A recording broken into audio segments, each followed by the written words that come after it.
And we are live. Oh, hi there. Oh, hello. We better be live. I don't You didn't know. hit the end stream button this time. I didn't hit the end stream button this time. I didn't start off, muted. Everyone's camera's in the right place. We're on the right channel. We're on the right channel too. We're on the right channel. We have the right titles. I didn't press the stream deck, Is it actually episode 14? but the night is still young. That's questionable. Somebody somewhere will be muted at one point in time. Pretty sure. Oh, just one? I said at one time. I didn't just say only one time. Okay. I was like, you give us too much credit, sir. Yeah, you do. I hope to give you guys credit with having to come back to this every week as you slowly but surely dig yourself deeper into that hole. I did nothing know what of the hole you're sort, talking sir. about. I don't know what you're talking about, sir. Nope. There's Nope. no hole here. Totally didn't make any wish. No. No. It sounds like we are on a clear and straight path to making this an evil campaign. Not even just making it an evil campaign, just one character just going off the wall. That's how it starts. They listen like Uncle Ben got into their head, and all of a sudden all they can hear is "kill them all, Peter." I mean, it's not like we haven't walked this road before, sir. This seems to be an ongoing theme for any of my campaigns. You guys just I mean, no one in the party's technically good, right? it's just like Great power you see some to shady change it guy to- off on the corner, and he's just like, "Hey kid, you want to buy some evil?" And you buy the entire coat. No, you steal the coat. You just see him with like a big black eye and a fat lip shivering in a corner. Yep, and No coat. Yeah, No you, coat. You cold cock him and you take the coat. And then he goes back to his storehouse, and the entirety of evil's been stolen. Yeah. Somehow we found our way there before him. Well, that's easy. His wallet and his phone is in the coat, and then you backtrack his, whereabouts. Because somebody in the group storehouse. has, the detective skill somewhere. And you know what? It was all his fault. He shouldn't have asked us in the first place. Yeah, that's what happens. If you go around offering evil to people, eventually you're gonna offer it to the wrong group. Yeah. It was his fault. He didn't have good enough backup. I mean, this is true. He should have been better prepared. Yeah, I mean, I guess. So we had some things happen during Some things you say. Some things during the last session. You're talking about the animals, right? That's totally what you're talking about. The animals, that's what I'm talking about. No, so you all made your beds in Margaret's camp after getting to know some of the other camp dwellers in a very weird scene as ogres and humans and halflings and orcs and everything seem to be getting along together just fine. Kind of stuck out that this may be a bit odd to you. So Dorngal consulted the spirits, and he was given the celestial thumbs up that everything was a-okay, which just made everybody again suspicious as to what was going on. After a brief meeting between Dorngal and she was a seer, wasn't she? Round. Yeah, Round. The Bearfolk seer of the camp. Some answers were finally given as to what the situation is and at the camp and why everything seemed to be so out of place. But more questions arose later on in the night when Amelia decided to excuse herself from a rest tent and made a very out of the blue wishing for the orb that was creating the miasma throughout the jungle to be in her possession. The miasma began to creep through said camp, turning not all but a few residents of the camp into the sloshing and stumbling undead that had been plaguing the mist-covered jungle for a while. Though by some sheer force of will, she was able to stop the orb from spreading the mist. She then came to hear a voice in the orb who promised her the most excruciating, painful deaths possible for those she wished to see die back home. But before they sit there, she would need to go to the tomb, as they needed more power. Agreeing to this deal that was made to her, the orb was absorbed into her body as she slowly began to hear her heart cease to beat. In the morning following the previous chaos, everyone saw the mist was gone. The miasma no longer covered the forest.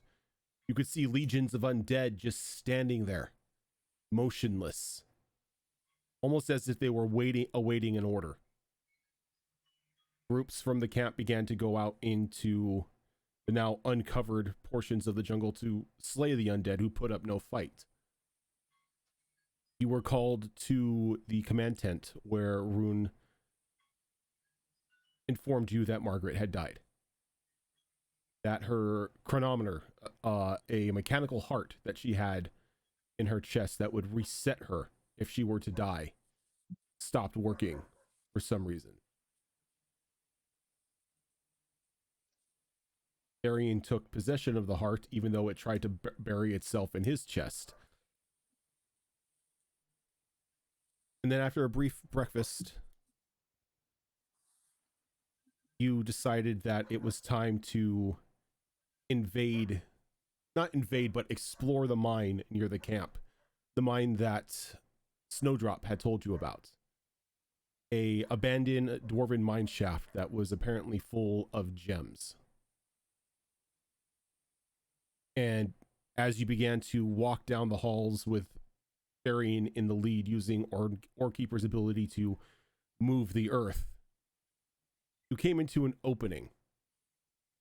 A small cavern filled with gems protruding from the walls. But in the cavern as well were a small number of wights and a strange, hulking combination of man and machine opposing you.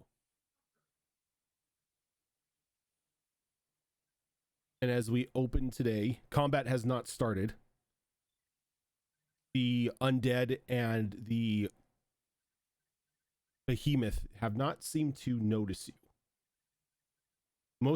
They seem to be standing dormant, not as the dormant undead outside, but more as if they're in sort of a standby state, as they haven't really had to encounter anything in a while, giving you sort of time to plan out what your next steps are. So as we open up today, I have to ask, what are you doing?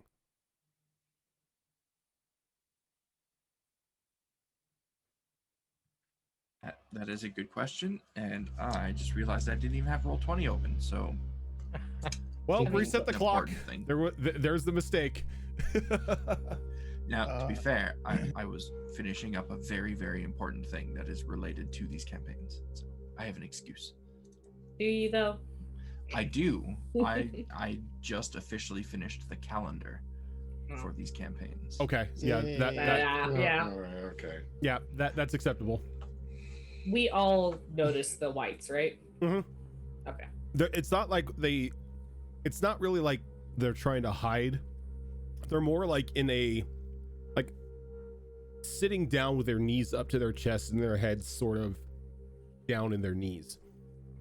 Has Amelia Beautiful read anything about these type of undeads? I was about to ask, what do I know about them, if anything? Being a death cleric, you can go ahead and give me a religion check. Religion drug. What is my religion? Probably be good to open up these things character sheets. I can add today. 12. 12? You know they're undead. Do I happen to know anything about them, or just that they're bad? You know they're not friendly. They tend to despise the living.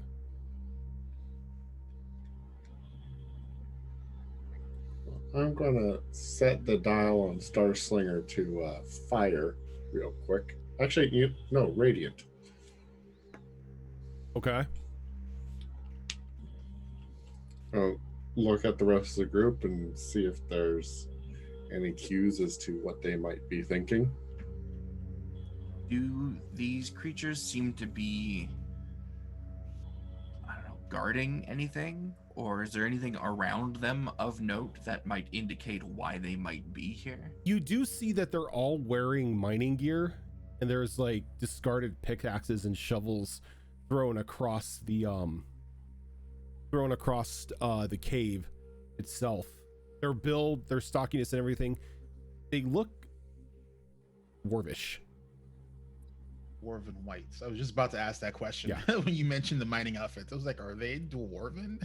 So I'm going to go ahead and put away the glaive I got from the smith. Okay. And I'm going to pull out the fire glaive that I got from the card. Okay. I'm not sure what it does, but I attuned to it. It's a flame tongue. Okay. Nice. Flame tongues are I don't know what tasty. that means, but I'll look it up. Flame tongues do, is it D4 or D6 fire damage on strike? Oh, what is a 5th edition flame tongue? I believe it's actually 2d6. It's or- 2d6. Is yes. it 2d6? Did they up I it? believe so. So it requires attunement.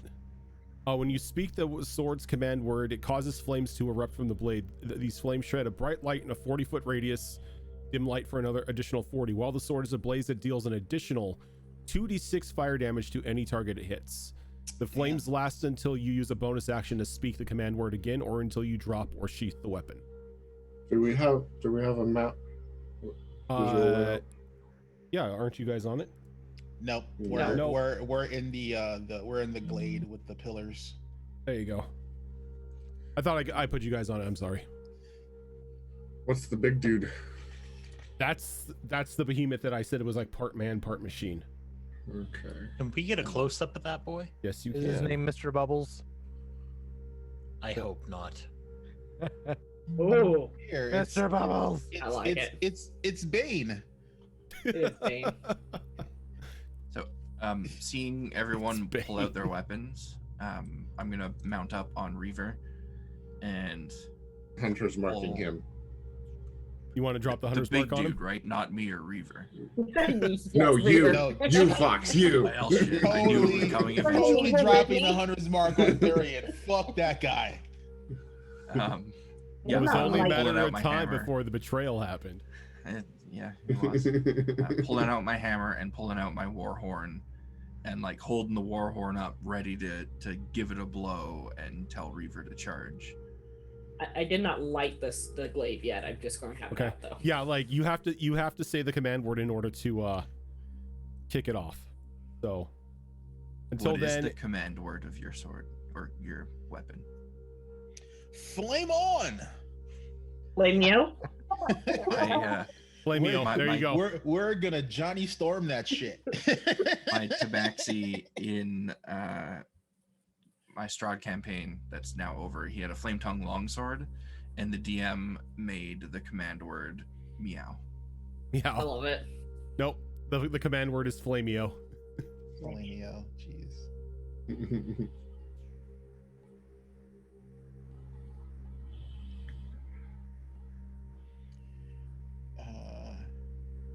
So Dorngal has seen Amelia deal with undead before, and he's gonna whisper to her, Oh, my friend, do you not have some means to deal with the undead over there?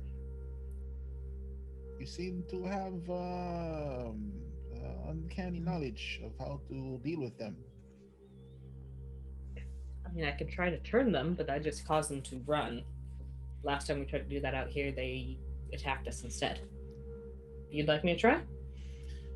You cannot do that thing that the priests do, where you wave your symbol or something and they turn to dust.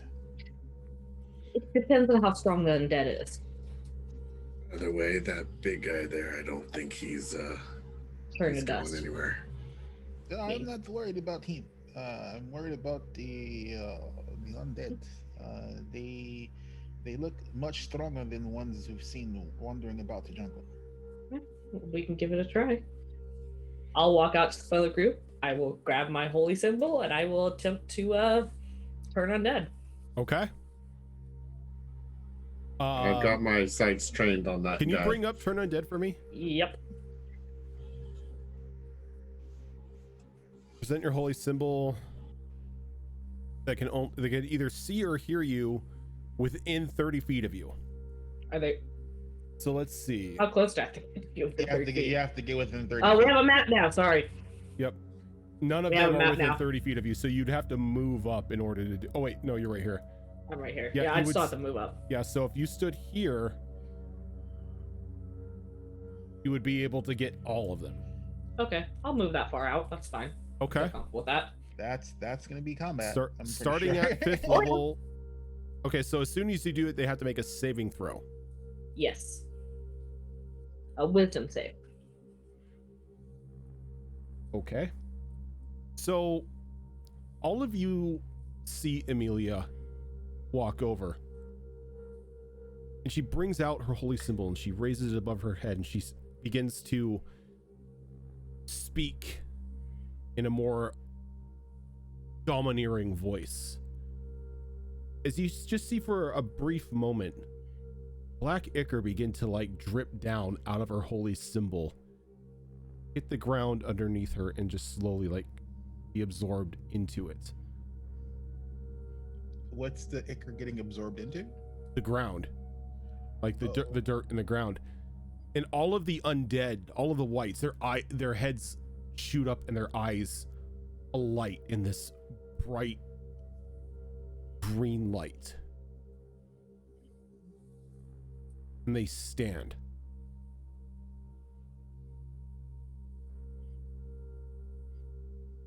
Amelia, you hear in your head, "They're now yours for the next minute." So Can I attempt I don't want to say anything out loud, but I want to attempt to try and get them to see if I have a mental link to them to give them to his turn and start running. Start running. Yeah, just run as if my spell worked. Are you telling them where to go? Or just run? Away. Just away from me. Okay. And oops. See that they all begin to just run to various corners of the room. we all saw the black ichor. Oh yeah. Like- There was no hiding that. Okay. Like Yes. it was like a oil black. Yeah, because Dorngo is now very concerned because he's dealt with inky black ichor that tries to take over your body.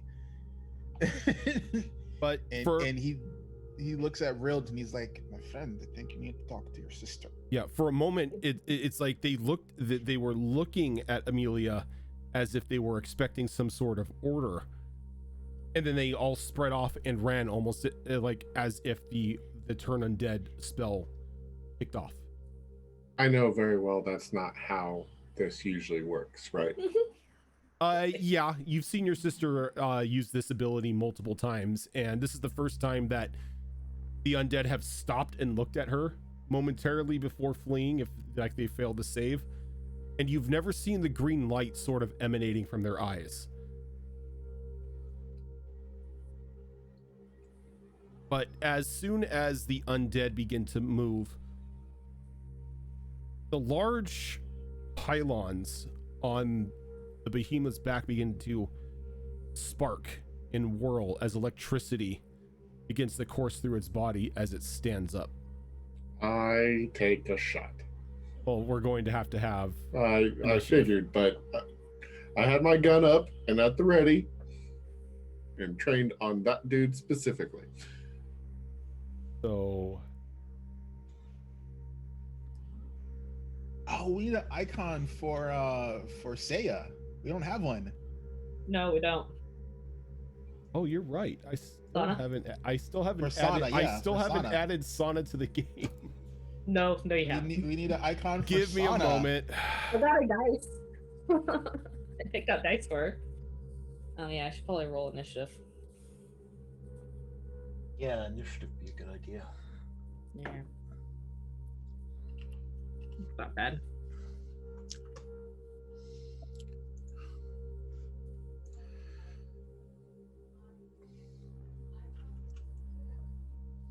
Oh, Fox, I was looking at that Kickstarter you recommended in OC.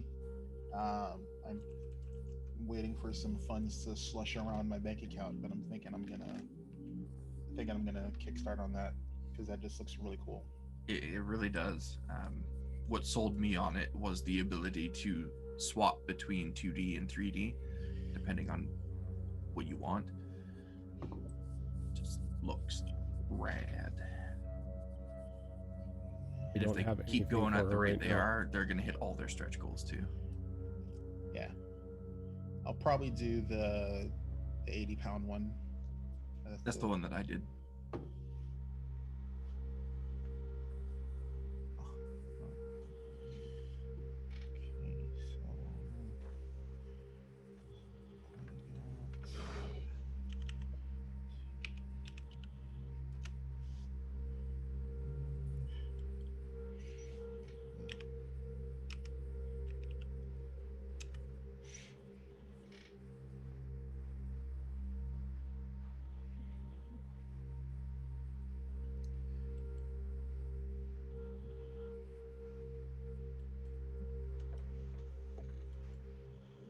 And she's a fighter. Do we know right? what type of Yeah, do we fighter. know what type of fighter she is?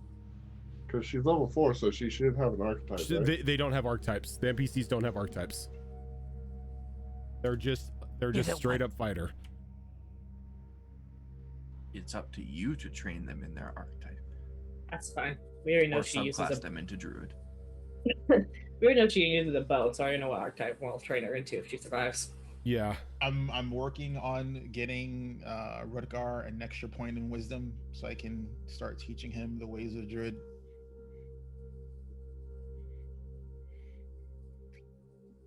If she survives long enough, I want to go arcane archer with her. Wait, I may have something for her. Arcane archers. Yep. Fun. I do have something for her. Never mind. I don't need this. We can use. Unless this is a 4. I have an almost pure arcane archer, and Yep, oh my that- god, they're That works for her because of what she is. they're nutty. My favorite arcane shot is the tracing shot. That's It's a good one. That is Yeah. great. It's like, oh, I see you. Oh, you ran away. Thoink. I still see you. My arrow still Too sees bad. you.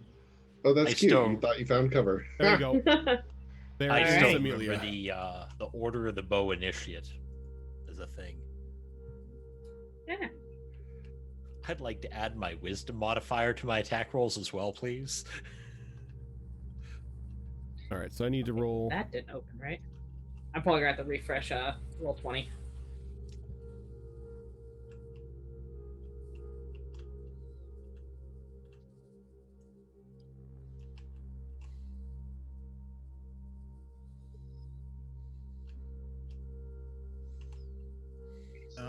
Rosa, there used to be a Yep. feat that allowed beings with a tail to use their tail in combat. I don't know if that still exists.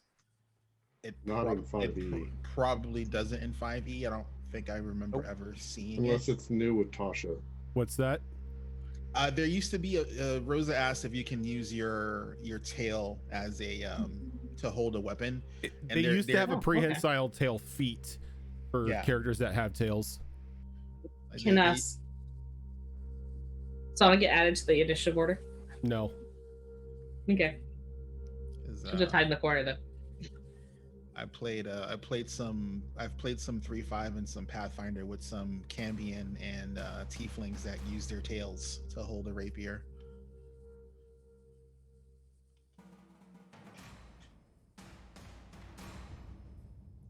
All right. Rilled.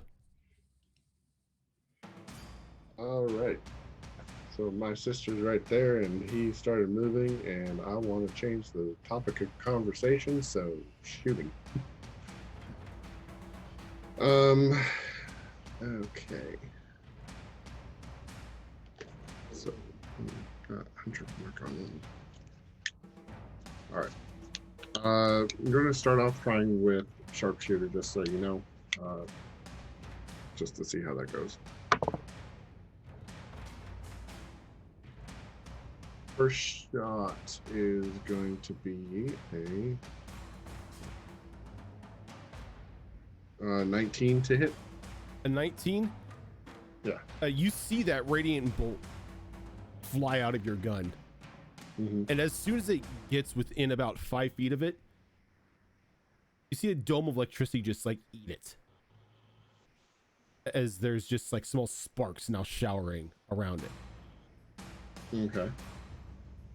So I missed. Oh no, it would have hit, but it used an ability of it that it has. Okay. So the next shot's not going to be sharpshooter. Okay.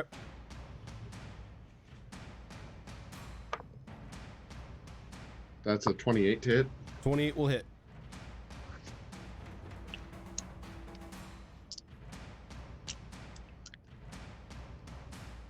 Using a maneuver. It's going to be a trip. Try to knock it prone. So it needs a DC. It is immune to prone. Okay, good to know.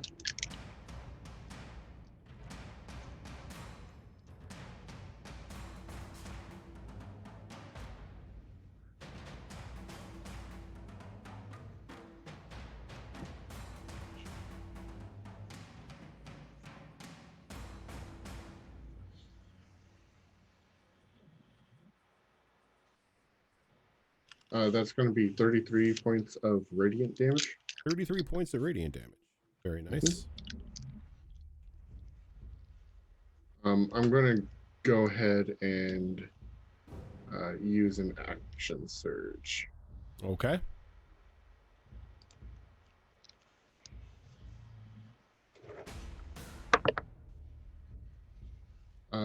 That's a 24 to hit. 24 will hit. Okay.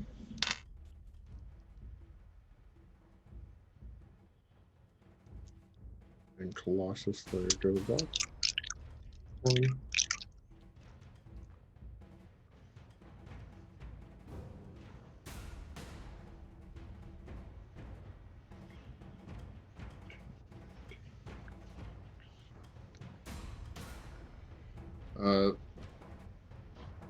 And that's with another maneuver. This one's going to be a maneuvering attack. So I'm going to give Farian the option to move up to, what is it? Up to half her speed. I think it's as a reaction. No. It actually doesn't say. Oh yeah, it is a reaction. So Farian can move up to half her speed if she chooses. Therian can, but Reaver cannot. Farian. Oh, Farron. You mean- Farron. Farron? Farron. Farron? Yeah, Farron. Sorry. Aaron. I was like, Mix the two together, it's fine. Very similar names. I do not want to be affiliated with that dwarf. Thank you. Sorry. Farron. All of it. Okay. All right. So I what? I'm so confused. I You just can move use my up. reaction? I used maneuvering attack, which Okay. allows you or somebody of my choice to move up to half their speed as a reaction without provoking opportunity attacks. That's not a concern for this part, but you can move up to half your speed right now if you want. Right now. And that's 32 points of damage. Yeah, it's right now. So if you Okay. don't want to, you don't have to. But I'd like to move. Can I do that now? yeah, half your It's speed. a, it's a reaction though. So Oh. Yes. if you use this, you will not be able to use another reaction until your turn. Oh, that's fine. Okay. All right. So half is 30, 15. So awesome. Okay. Okay, and then the. I need to mark off the superiority die.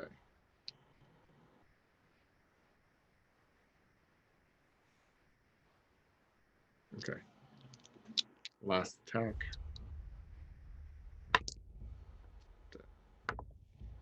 Go. Does a 26 hit? Yes, it does. Okay.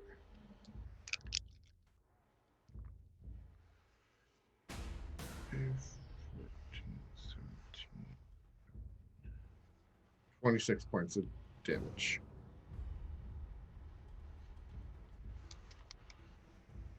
Okay. And I'll just move slightly back. And that's my turn. All right. Dorngal. Dorngal is going to. Let's see, because they can't attack. So Dorngal is going to.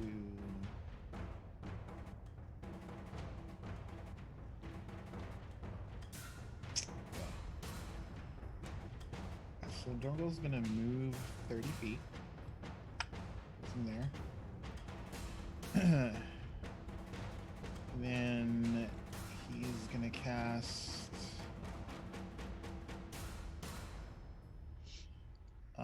Erupting Earth.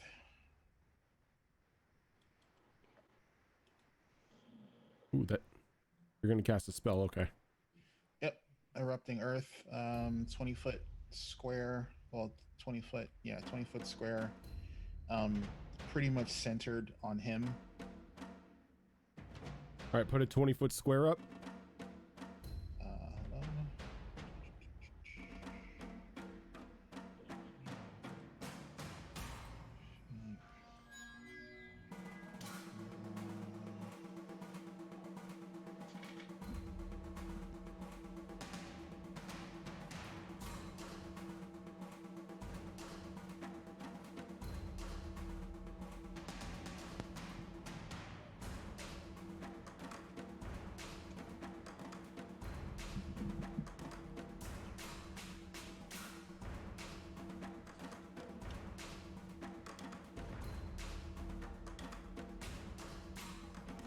All right. So the moment you cast that erupting earth underneath him, you see his eye turn bright red for just a moment. As steam, like small jets of steam come out of his back, and he just rushes you.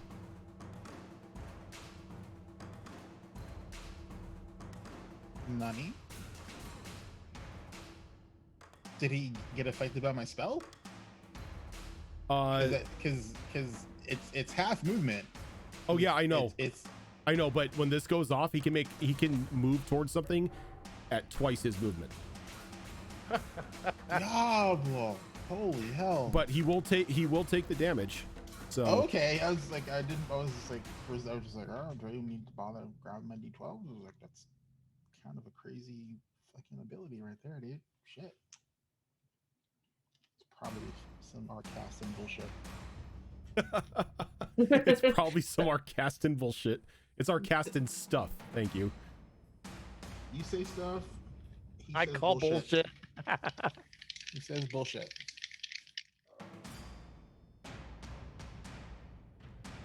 Okay. wish I would roll better with these fucking rolls, but it's at least one die. Erosion. So that's- Got a couple cam swap. No, I don't. Yeah, you did. No, I don't. I don't know what you're talking about. It's 100% That's the gonna correct be, spot. 20 Everything is as it points- should be. 20 points of 20 points of earth damage. 20 points of earth damage. Yep. All right. So as it gets to you, it brings up its arm, and you can see that its hand. It does have to make a save though. Dexterity for half. Yeah, he failed it. Okay, awesome. Yeah, that's why he just took the damage. He brings up an arm. You don't see any hand attached to the wrist, just this circular hole. Oh dear lord. And you begin to hear something whirling up inside as a large drill bit comes out of it, and it just thrusts it towards you. It's a big daddy. I love this. It seems like this is gonna hurt a lot. If it hits, does a 15 hit you? No. Okay. I dodge with my nice new bone armor.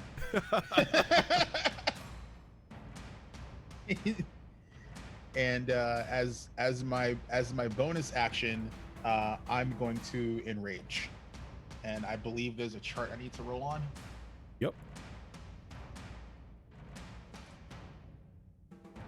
So go ahead and let me see here. I have it written down somewhere. Give me a moment. Let's see.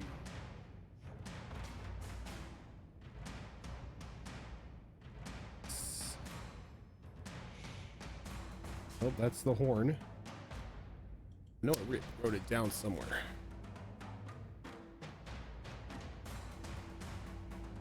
Did I send it to you? Nope. You said just to let you know. I know it was a D20 roll, and I would tell you the D20, and you tell me what I got.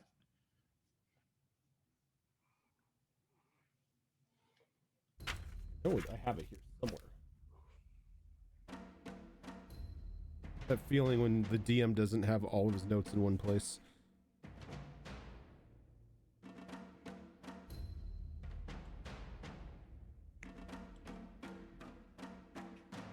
Okay, here it is. So go and give me that D20. 2. 2. All right. So as you enrage, everyone sees a pair of ethereal horns sort of grow. Ethereal bull horns grow out of Dorngal's head. While your rage is inactive, you now have a charge attack. You can now That's gore. awesome. Oh, that's so cool. Oh. If only he didn't have that stupid reaction move. I would love to just run up on this fool. All right. Anything else? Nope, that's all I can do. All right. Smaller Dorngal. Smaller Dorngal believes that his companions have the big guy handled. So he is going to rush over here. Right up to this guy. All right. So when you get And- there, can you give me a perception check? You want Therian to try and perceive something? Therian. Okay, actually that's pretty good for him. 11. 11. You notice that it's not trying to get away. It ran. It stopped. And until you cut off its vision, it was standing there staring at Amelia. Not in like a aggressive stance or anything, but almost if it was standing there waiting for an order. Go ahead and file that one away for later. In the meantime, though, I am blowing on that war horn. Oh, of course you are. Of course I am. Because It's a battle. Every battle starts with a war horn, right?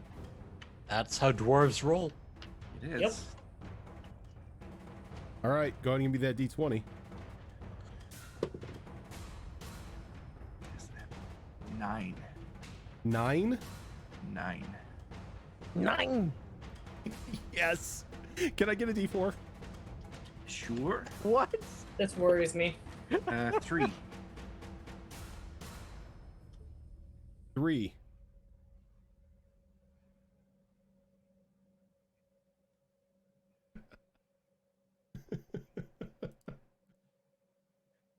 As out from the horn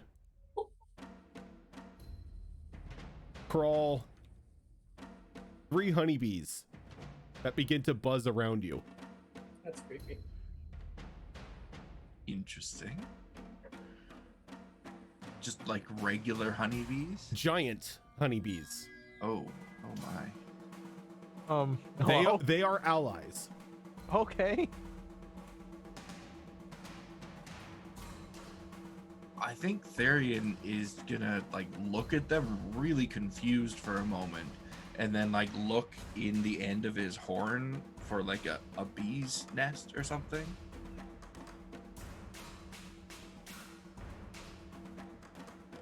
Well, this is unusual. That was his action, so that's all he can do. Okay. So the bees kind of sit there and they all you can feel almost if they're looking at you for a command. I was gonna ask, are the bees conjured? Because if they're conjured, then he gets to command them as part of the conjure. Yeah, and they're looking at you like, what do we do?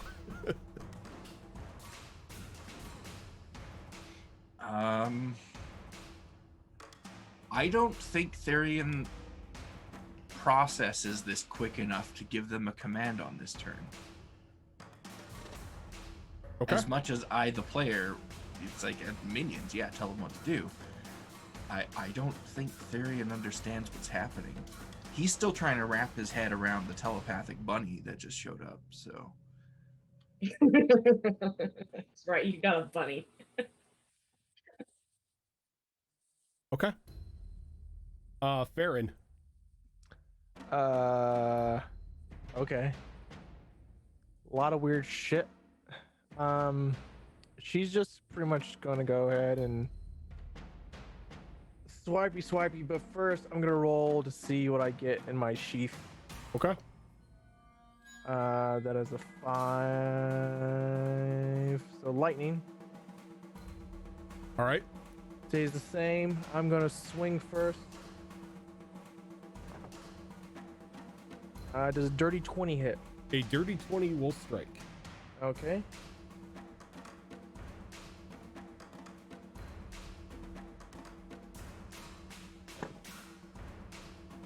Uh, 16 slashing and 5 lightning. I'm gonna swing Give me again. a second.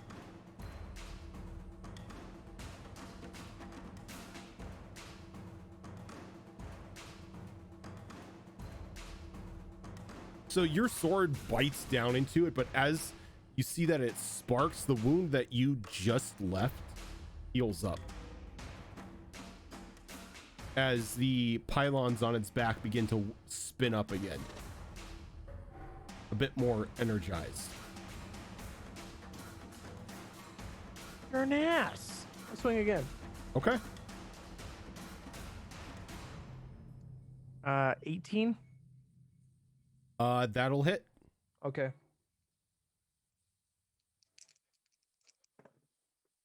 Yeah.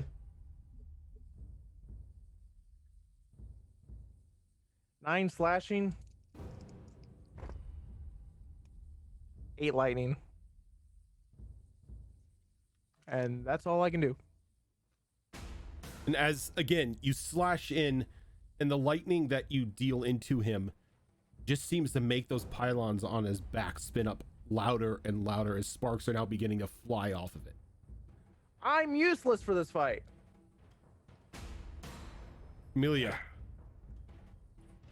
So she's gonna kind of look at her holy symbol a little strangely as she puts it down. Slight concern. And she's gonna look over at the one of the whites that she can see nearby. And then she will say out loud as she points, and she's going to sound very unsure as she says it.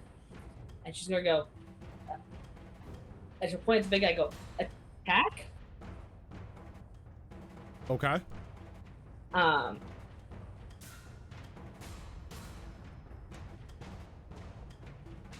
Can I still use a bonus action after I command? Yes.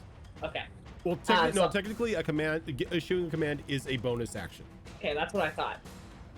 So then I will, I'll cast, oh, that's a bonus action. So yeah, I'll cast Toll the Dead, Okay.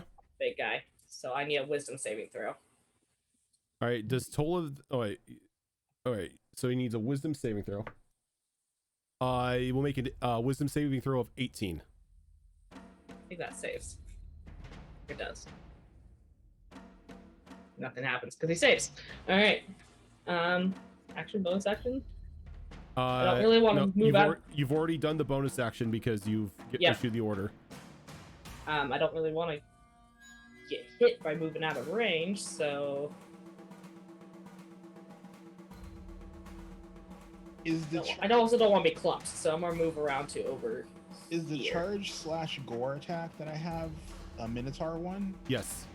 Okay. It's I the just wanted to equivalent of a Minotaur charge in Gore. All right, so as you move over there and you give the attack command, all of the whites now turn around and begin rushing towards the Colossus.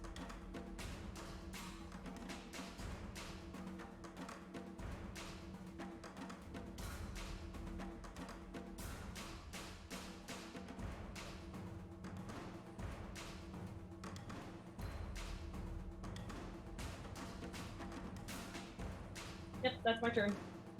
So.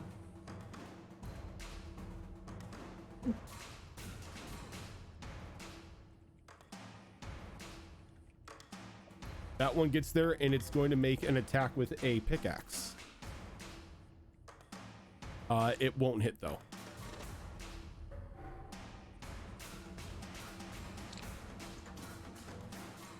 So those of you who are near her will now hear that she gave an order to the whites to attack, which they seem to obey. The big guy's turn. This is all business as usual. I don't know what you're talking about. The pylons on its back begin to glow this bright white as an dome of electricity spreads out from around it. I need Farian, Dorangal, Amelia, and this white to give me Constitution saving throws. I think the white makes it. Nope, the white will not make it. I probably won't, because that's a 6. I surprisingly rolled well, and I am proficient in Constitution saving throws because I barbarian to first level instead of druiding.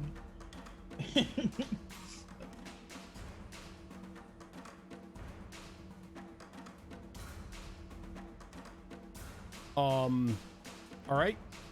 So, Dorangal, what'd you get? 24. 24. Okay, you'll take 21 points of electricity damage, of lightning damn. damage, but you are not paralyzed. Farian, or Farron.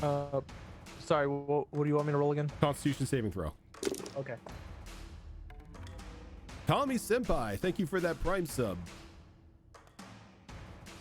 Constitution, that's 7, 24. 24. All right, you are going to take 21 points of electricity damage, but Okay. are not paralyzed. Amelia. 6. What's that? 6. You are going to take 42 points of lightning damage, and you are paralyzed for 1 minute. Ow. Okay. What's half of 21? No. The 21 is halved. It's already halved. No, I have. Oh, you have lightning resistance, so it Yes. would be 10. Thank you. And then the white is toast as he just turns to dust.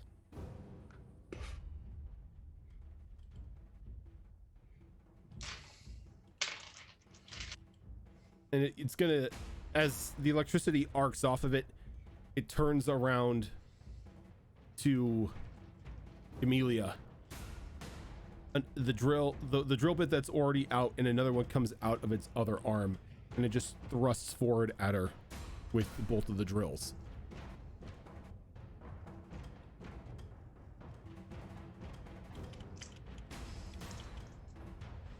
Does a 23 hit you? Yes. Right. All right, that'll hit as well. That's another 23. God damn. So Yeah, bitch. the first hit, you're gonna take 14 points of blood. Oh, not piercing damage, not bludgeoning, piercing. Okay. And the second, you are going to take. Let's see, that's 27 points of piercing damage. 27? 27. Jesus, I'm not looking God good. damn. Are you up still? Barely. I see that math diagram over there. Don't shame my math diagram. We're playing how do I get 80 feet out of this? This is your doing. And we come to Christiana. I just see them like the triangles being drawn on the It's map. like, how do I get there? Do the whites look like they're being controlled by something, or are they just a separate problem? Give me a perception check. That's fair. I mean, she probably heard me command.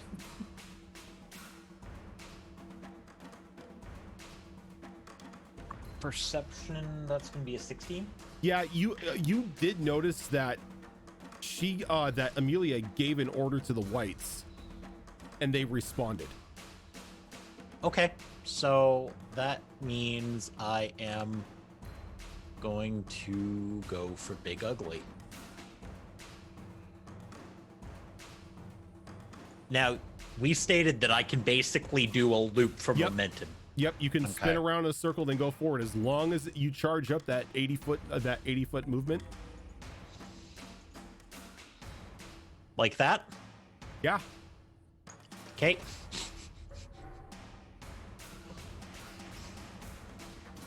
And before I did that, which hex is going off?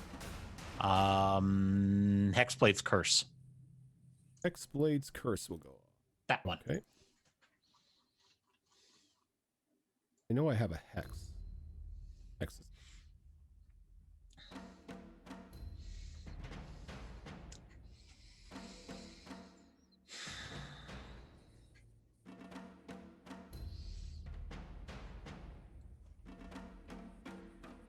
And you know what? Burning Inspiration gives advantage, right? Yes. I'm going to burn that inspiration that I've got sitting on standby.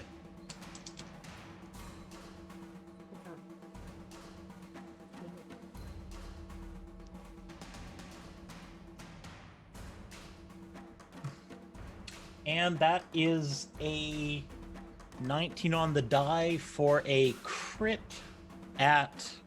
Oh, because you've got the 19 to 20 crit. That's why I put up the Hexblades. Oh, so the 19 will hit naturally, so Yeah, and then it's plus 9 on top of that. so 28. Yeah. 28. Brutal So crit. max damage, I need some quick math because there's an Eldritch Smite involved.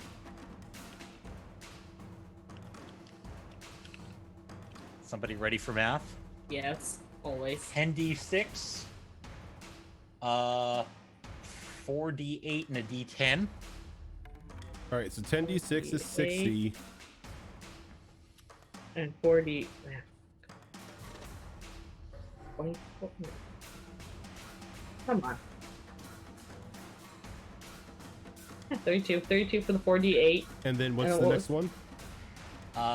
So there's 10d6, 48. which would be 60, 4d8, and a d10.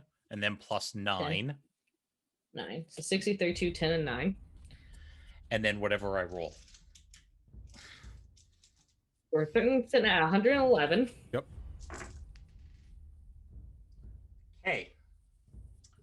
That's 10, 20,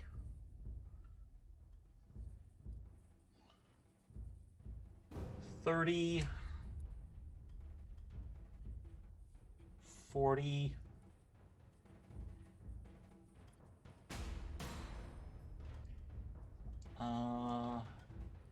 50, 63. Plus 63 9, damage. Plus 63 damage plus 9, so Grand total. 72 plus the Total first Plus, part. yeah, it's a grand total of 183. Yes. And that's just piercing damage, or what is that? That is that's technically all piercing.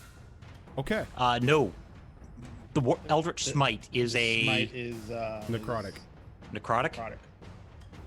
Well, grand total of 183 damage.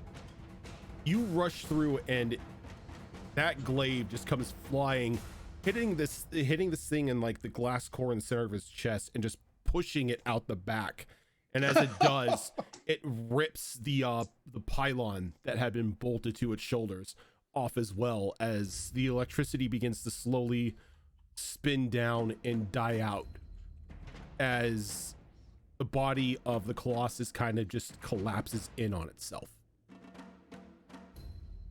It only had 174 HP left. I'm not useless I can anymore.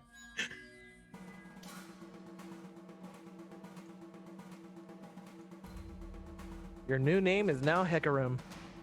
Mhm. That's so nice that you got the 19 and 20 crits Pure too. AP Hecarim mid. Yep. That's literally what just happened. Yes. Yeah. Now to kill the Love other it. things. But and as this thing falls, the white that's next to you doesn't even seem to pay you any attention. It just stands there. Am I still paralyzed?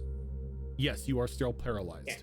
Because it was from the lightning damage. It wasn't from the Okay. yeah, it wasn't from a spell effect or anything like that.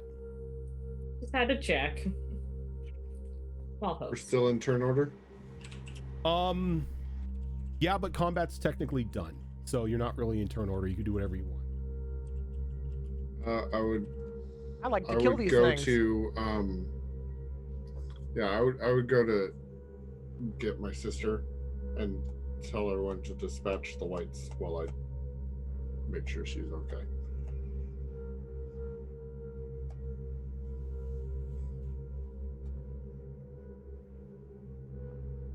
And the whites just stand there.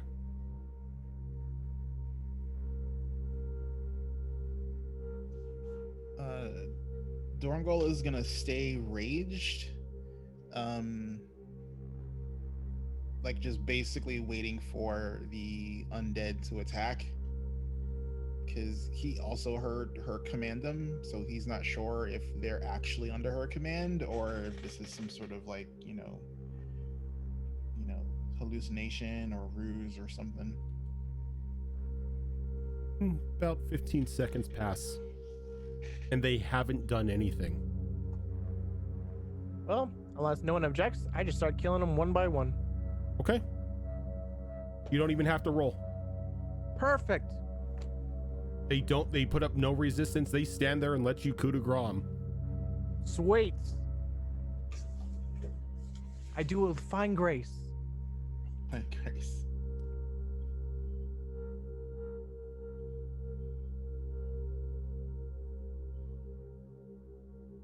And about a minute later, Therian, the bees that crawled out of your warhorn vanish.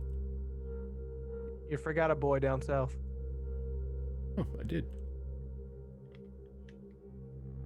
I was just looking through my inventory to see if I had anything sweet I could offer them. That's a very Therian thing to do. and then paralysis wears off.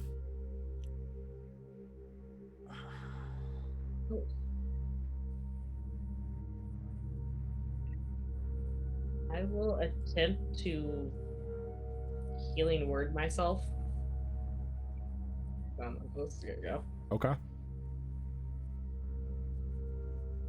It has no effect on you. As Rild, you're standing there and you see a rather familiar spell go off, Mm-hmm. but you don't see anything happen to your sister. Do I know if she's got any healing potions on her? Unless she shared her inventory with you would not know. Amelia? I don't have any potions.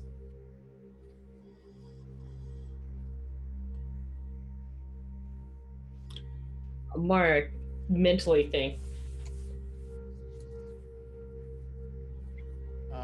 If Here we go. combat's over, Dorngo will heal her because she. Hold on a sec. wrecked. What were you? Because she said she was going to mentally think something. Okay, let's figure out how she's gonna word this. She doesn't have his name or anything, so she's gonna go, Mr. Lich, what the fuck? You can call me Vanaba. And the fuck is you're dead. How do I heal? As I said, you must consume blood. The moment you ate my heart, your pretty little heart ceased to be.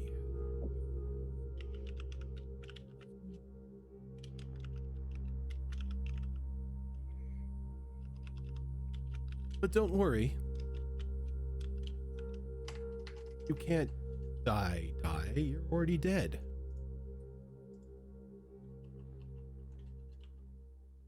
So your friends may have some questions as to why their abilities aren't working. I suggest you spin up a story right quick about being cursed by your god or something. I don't know.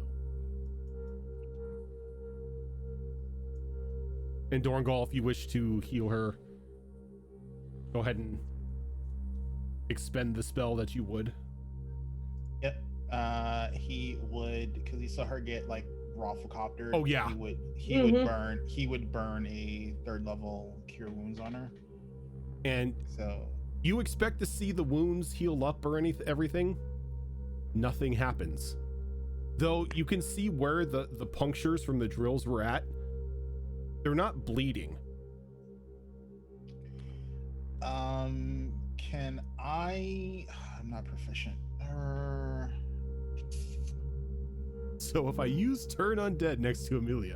Hold on real quick, because Rill's been right there next to her this entire time. So while she was having that inner monologue, he would be trying to get her attention and make sure she's okay. And if she actually gives him attention, he would very quietly, what's happening? Oh, this should be good. Not 100% sure. Something seems to be interfering with my connection. Alright.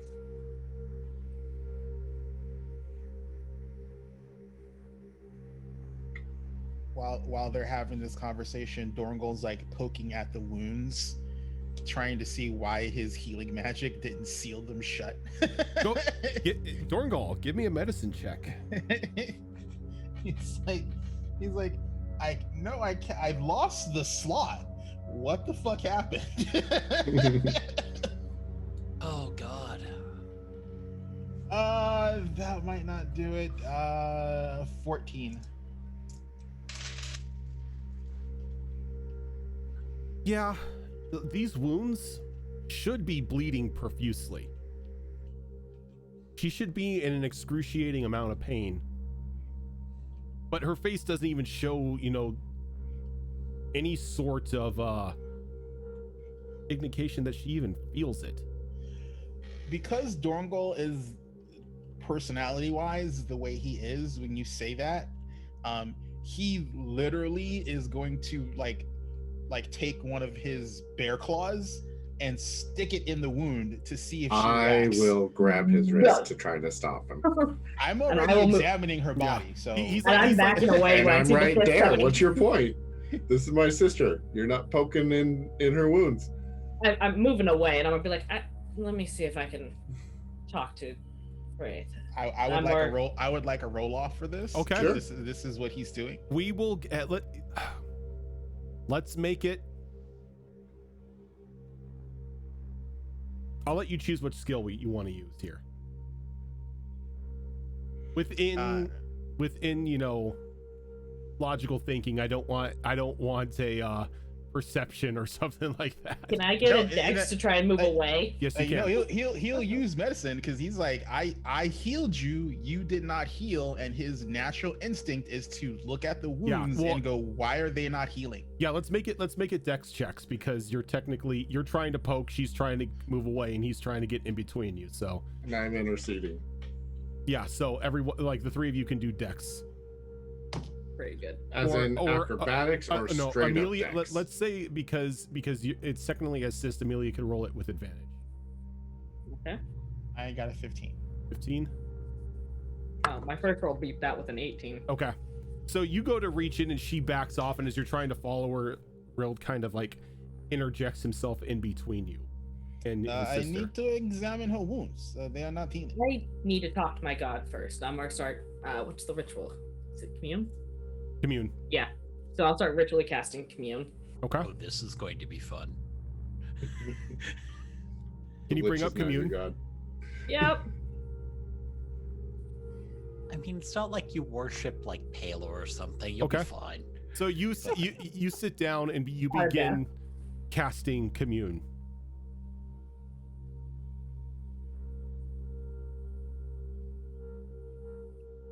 And you may ask your question.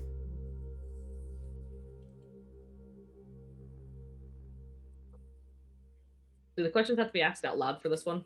Probably. Um, So it does have verbal don't see why. components. it's got verbal components to cast. Oh, okay. So no, you don't have to ask. All right. So she probably won't ask anything out loud, as if she never had to, she probably wouldn't have ever. And she will ask, "Is blood the only way to heal?" And you don't really hear a reply. It's almost as if something wants to reply to you, but it's coming through garbled. Visions that you would receive are blurred.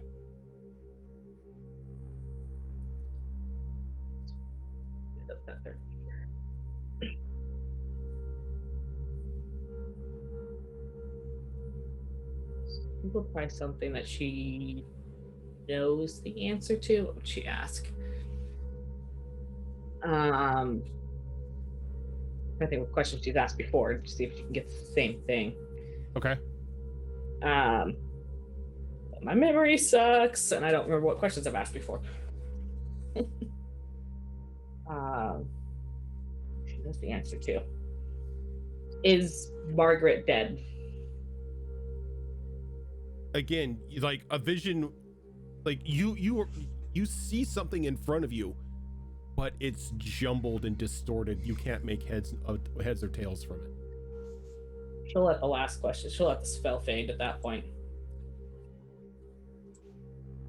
You know, you can just ask me those questions. You don't have to waste your spells trying to commune with somebody who ain't gonna get back to you. That's my connection to my god. I do not like this. Oh, I am your god. You made a deal with me. You go to the temple, get what we need, and I promise that we will wreak holy hell on those you want dead.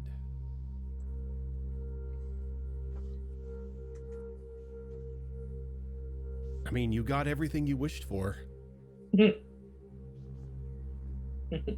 Got the orb and got a bonus with me with it.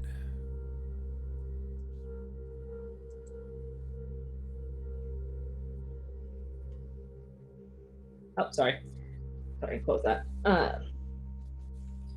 I'm going to have to get back to them first and finish Oh, by the telling way, my tale. there may be some pain involved in anyone you heal. Just letting you know. Any of my other spells that are going to cause problems for us? For you, maybe. Just depends on what you cast. But like I said, it's only a chance. So she'll look up and she'll be like, I'm not getting through all the way, but I must have done something to piss him off. She'll sit there and she'll kind of think about it. She'll say that part out loud, but I must have done something to piss him off. I'll walk up to her.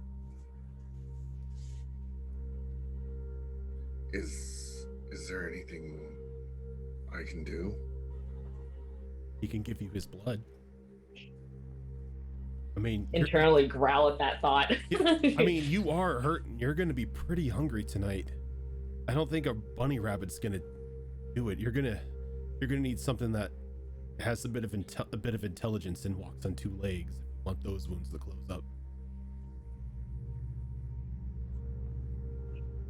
Again, doesn't have to be him, but probably the one to give it most willingly.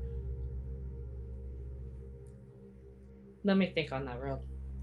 I have to try and figure out how to fix this. Looking around the room, is this the room with a bunch of gemstones in it? Mm-hmm. And you could, as you're looking around, you can see Therian is going to town. He's already got like a small bag hanging off the side of Reaver, just filling it with gems. So I'll look at Real, like, I'm going to go back up top. I don't want to stay down here right now. They're going to be busy collecting gems. They'll be fine.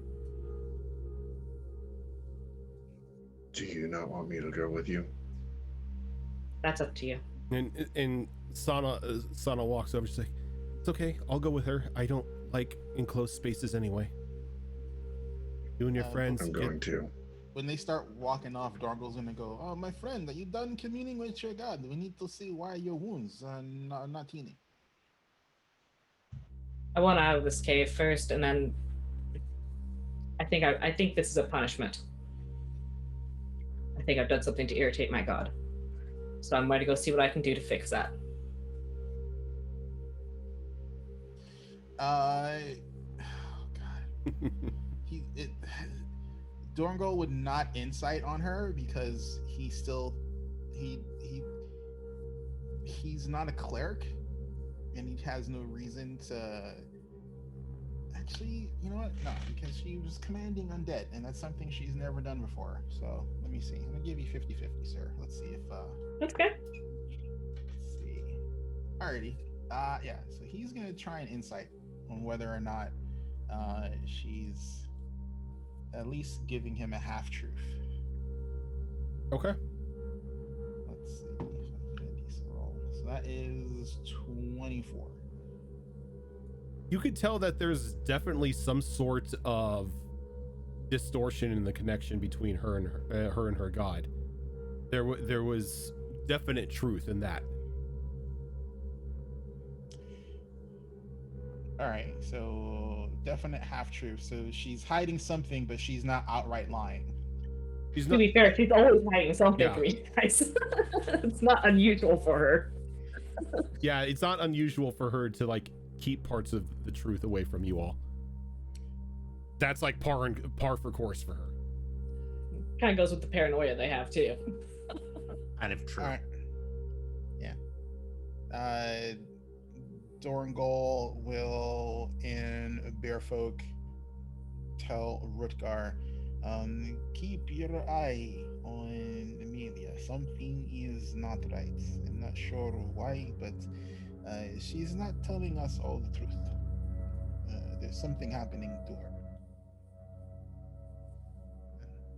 Aside from the giant wounds on her shoulders. Yeah. Something is definitely wrong. Not natural. And this is all in bear folk, and he's not hiding at all that he's talking to Rutgar in bear folk. And Rutgar is responding back in bear folk. I would have to say non-bleeding holes in a body is cause for an alarm. I do have to ask, how common is it for them to talk in bearfolk to each other? Oh, they always commune with each other in bear folk. That's like- how I figured, so yeah. it's not strange. Okay. Unless the conversation is public, the two of them are always talking in bear folk. Okay. So probably by We're this moving out, point, the three of us are Out of the halfway cave. out. Oh, the cave tunnel itself isn't that long. It doesn't take that long for you guys to get out of the cave itself.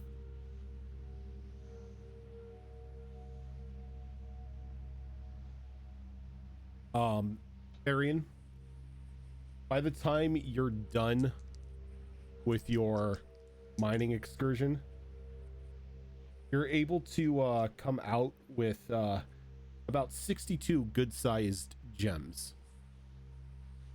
Okay. Various colors. And Therian is going to,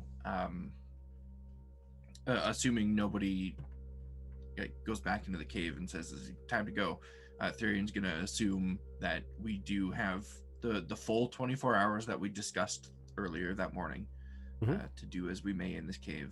He's going to spend the entirety of the day in there. Even when all the gems that he can see and detect have been mined, he's still just going to stay in there mining nothing. It's his happy place, but also he wants a private conversation with Reaver. Okay.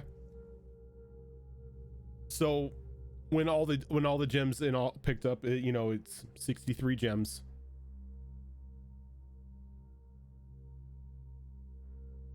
Once the gems are all gone, he's just going to start digging a tunnel in a random direction, and partway into the tunnel, without stopping, without even looking back in Reaver's direction, he's just going to call out,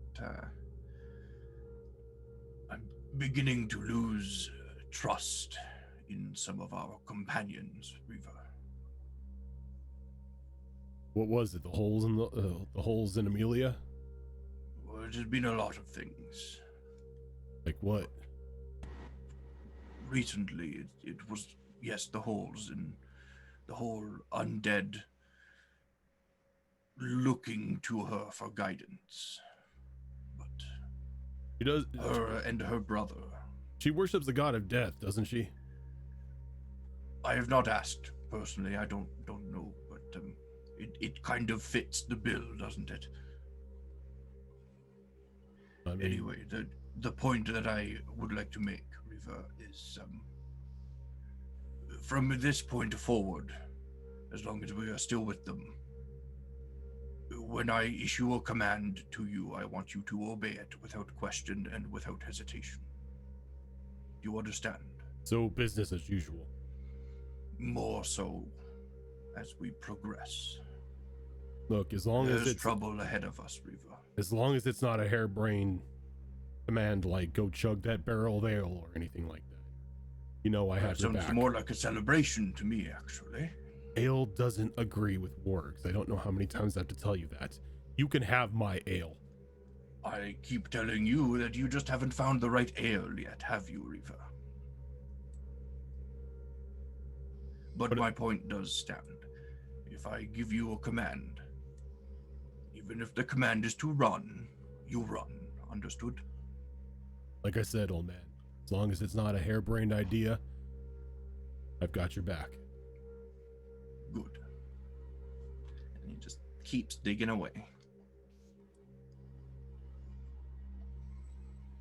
Anybody else doing anything in the cave? I'm gonna try my luck at getting some gems. Yeah, with the look- wagon. That's what the that's the part of the 63 gems is whatever you've mined up as well. Oh, okay. Yeah, Yeah, all it these was a gems collective. and stuff. Whenever we do something like this, I'm putting them in the party inventory. Yeah. Oh, cool. I'm curious about the contraption that I punched out the back of this thing.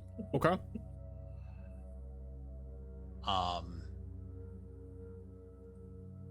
more of a what is it, how does it work, and yeah, more how is it, So- and what does it do? Can you give me go ahead and give me an investigation roll. Sure. 18. 18.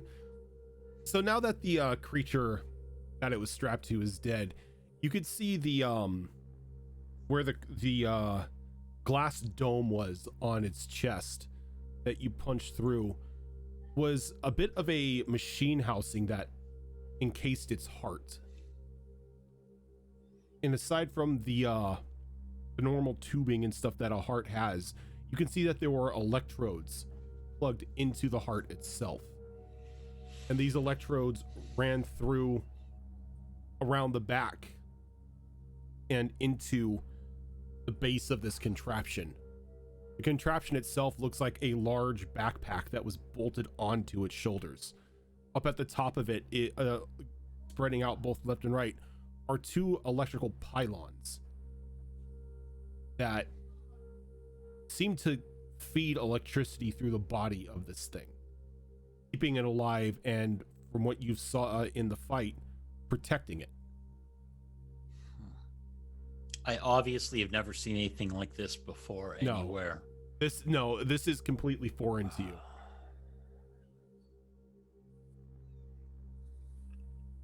How big is this thing? Are we talking like... The guy that it was strapped to was about 11 feet tall, and he was wide. So it's a large contraption. Part of me wants to load this in the cart as a thing. Most definitely could. You know We what? had a cart. If you had a cart, yeah. If we had a cart... Yeah. Maybe there's one in the camp. We haven't really looked around the camp. Yeah, a certain GIF has your cart right now on his ship. Cornelius. You know what? Since they're mining for gems, I'm going to take the time and I'm going to, as much as possible, strip a lot of the bulk off of it. Okay. Basically anything that's extraneous that would make it heavier, so I can at least try to transport it. Right. I'm innately curious about what Do the heck you- it does. Do you have Tinker's tools? Negative. Negative. Okay. Then let's go ahead and make this a sleight of hand check. Okay.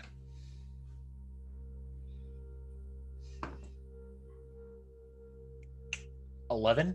11. It's rough. It's rough for you to find any sort of loose bolt or a crack in the housing that allow you to strip anything off of this. It's pretty sturdy. You feel if you had the right set of tools for it, you would most definitely be able to take it apart. But what you have on you right now is just not going to cut it.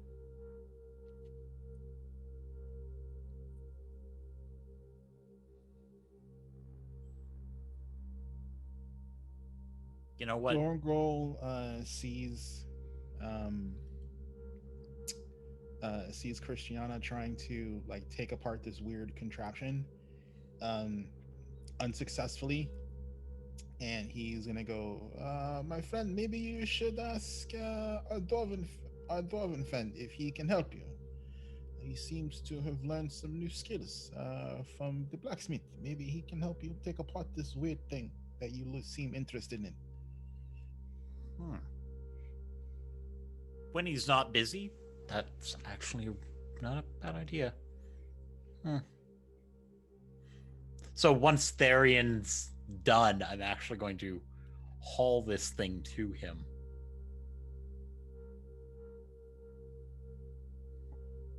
I mean, there probably comes to a point where you see him finish mining the gems, and then he just starts digging a tunnel in the east side of the cave, let's say.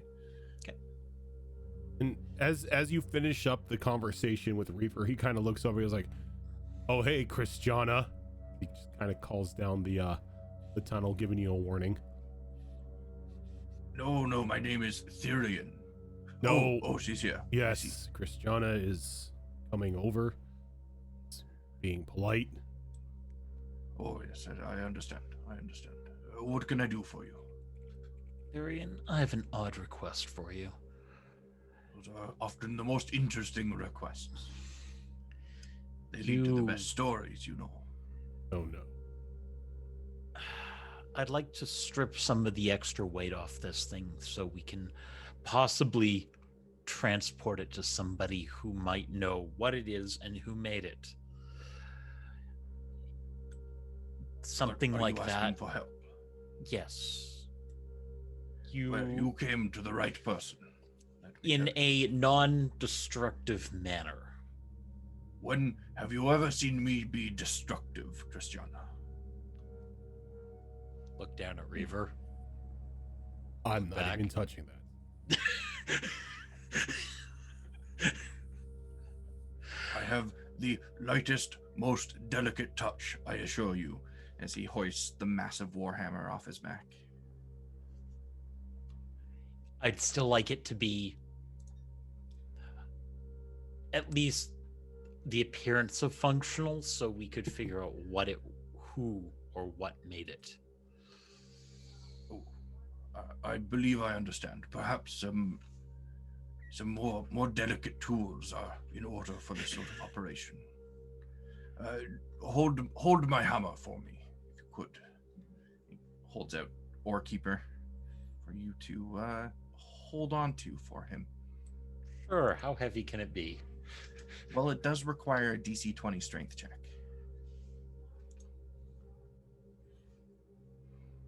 Okay. Not Christiana's big. She's capable. quite. That's a 19. So you Strength save or check? check. 19. So you grab hold of the warhammer, and it almost like drags you down with it as it just clunks to the ground. And Therian takes out his smith's tools. It's the closest thing I have to tinkering type tools, Okay. and begins to attempt to strip away some of the excess bulk off of this thing. Okay. You can use the bonus that your tools give you with a dexterity roll. Okay. That will be too bad. Oh yeah, that was a good roll as well. That is going to be a 23. 23. So Christiana, you watch Therian over the next 15 minutes begin to easily undo the outer layers of metal that encompass this pack, and then detach the two pylons from the upper part of it, separating them and laying them on the ground in one piece. Once the pylons are set down and the wires disconnected from where they join on the inside of the pack, the frame itself isn't too heavy. It's got a little heft to it because it's made out of iron. But once the pylons have been removed and the outer layer had been stripped off, it shouldn't hamper you too much. I'd like to wrap it up as best as possible in... It's a very good question. What do we have that we could wrap this thing in? I mean, you have a wish. Well, one of you has a wish anyway. A cart of holding. Oh my god, that would be awesome. I mean, technically, any cart is a cart of holding. That's what it's designed for. That would be amazing. Just I'm keep- thinking more to the tune of the old spell Portable Hole. Yeah, I'm just saying, if somebody's like, I want a cart of holding, they'd get a cart. It's like... Because I'm a smart ass and I would just give you a cart. Don't be an asshole. And that's what wishes are for. Being an That's- asshole. Yeah, I'm a DM, it's my DM job. job number one. Yeah, dude. But you're supposed to be nice. I'm sorry, you leave that door open that I'm- wide? How long have you been gaming with us on Tuesdays? You know, like if you word wishes badly, the horrible results that'll happen. You say I'm sorry. horrible, I say amusing. Either way, taking rope and such, basically tying it into something more portable than just Cassie's. I'm taking this with us. Alrighty. Once that's all stripped and tied up, Therian just like starts going back to the tunnel he was digging, just grabbing the warhammer nonchalantly with one hand and slinging it over his shoulder. Okay. Are you spending like the remainder of the 24 The hours? remainder of the day, unless somebody comes in here and says we're leaving. So, at the end of the day, I'm going to have you roll something. I like rolling things. So, while all of this is going on, those of you who have exited the camp, exited the cave, are back in the center of the camp. Rune has sort of already gotten everybody segregated into groups, and they're going out into the camps. Some of them are going a little bit deeper into the forest, slaying the undead. Others are scouting parties trying to get a sense of what is now around them, that the miasma is gone. Other parties are still in the camp, making sure that everything is well maintained. You can see that there are a couple people who have a bit of look of worry or sorrow on their face, almost giving you that an idea that Brown has trusted them with the knowledge of Margaret's passing. But all in all, it looks like everybody's just up to their tasks today. A bit of normalcy.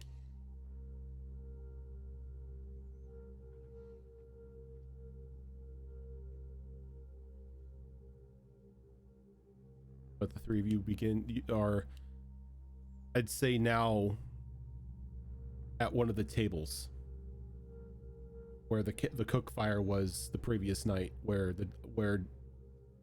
Rild sat in on a dice game.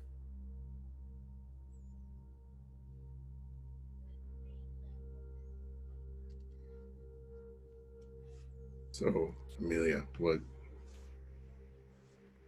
what's going on?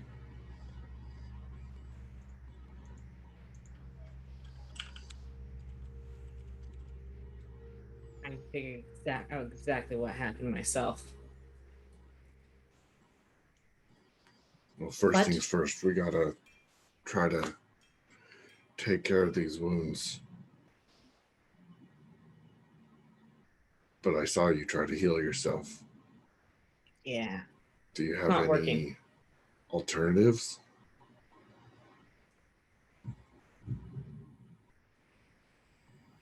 The struggle is I think I've been cursed.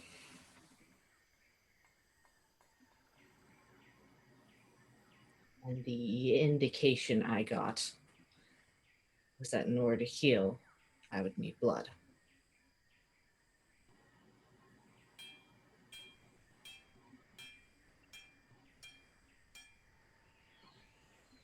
But my connection to Faith is not complete, so I don't know if I'm understanding everything correctly.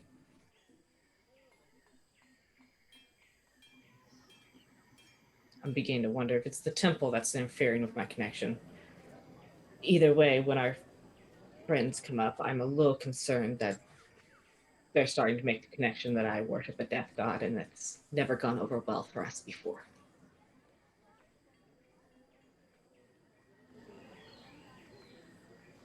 It was also weird. Instead of turning the undead, it seemed like I took control of them, so I'm really thinking that temple is messing with my abilities. They're not acting like they normally are. Well, we've come across people who can control undead, clerics or otherwise. Yeah. Because I figured I wouldn't look a gift horse in the mouth and use them to our advantage.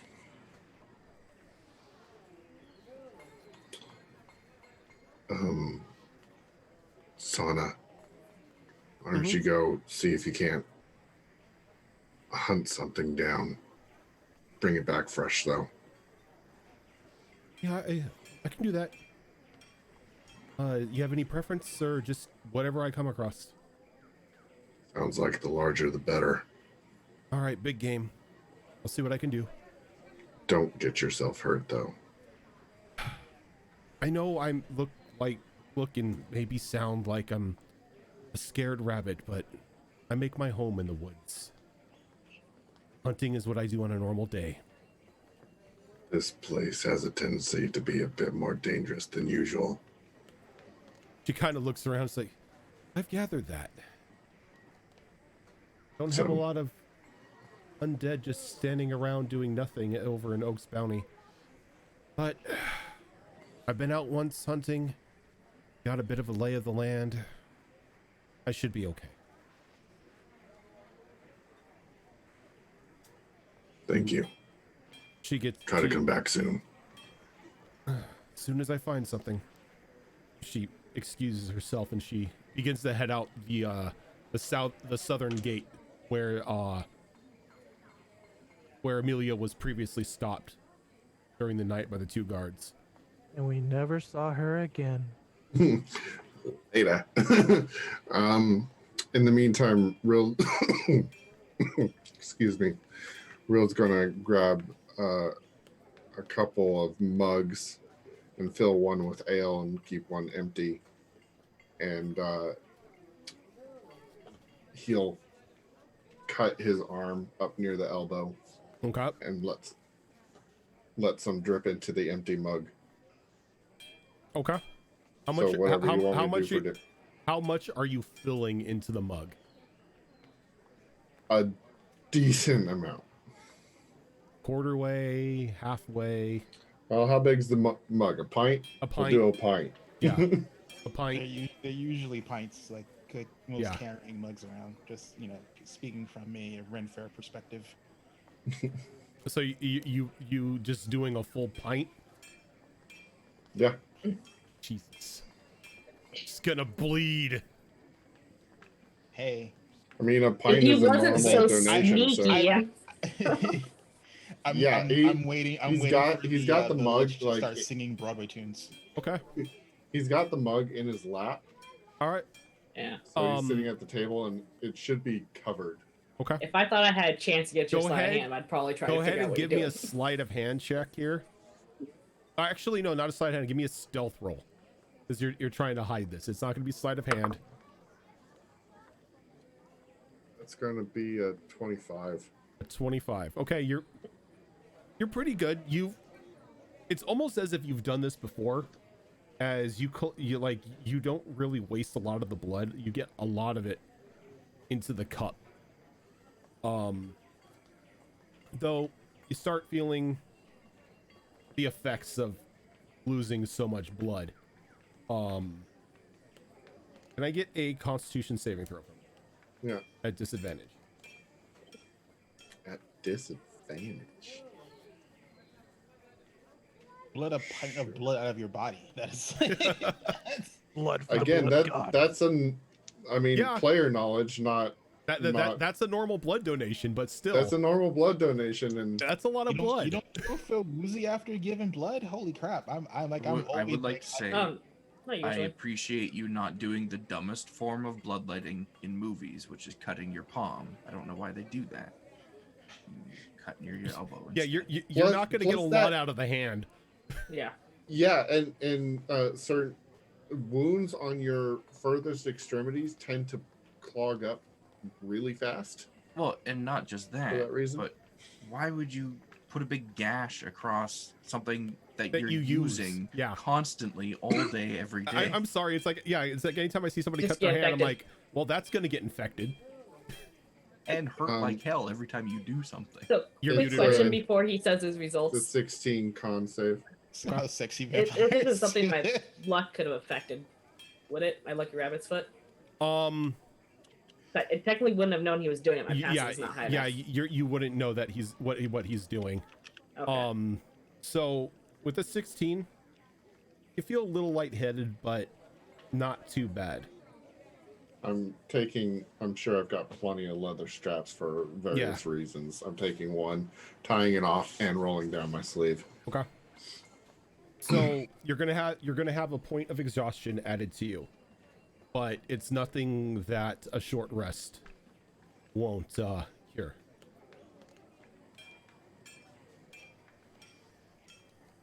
And Rild will. How many hit points do you have? 118. 118. Okay, let's knock you down to 80 at the moment. Oh. Okay. Rild will put the mug in front of Amelia. And like the moment you Sorry. see it, Amelia, you just feel this urge to just chug this mug of blood down. I resist the urge to just grab it and chug and be Give- more civil about it. Let's do a wisdom save. I mean, Okay. you're at 6 HP, Yeah. and your brother just willingly offered you a hefty pint of blood. Wisdom? Wisdom And you said it's safe. save. Okay. 26. 26. You feel just this sudden rush go through your body, but you're able to fight it off enough to not just throw the blood all over your face. And you pick it up and you begin to drink it down. Like if anybody were to see you, they would probably just think you're very thirsty. Yeah. Because while you are resisting the urge to chug this thing like an alcoholic, it's very apparent you needed this.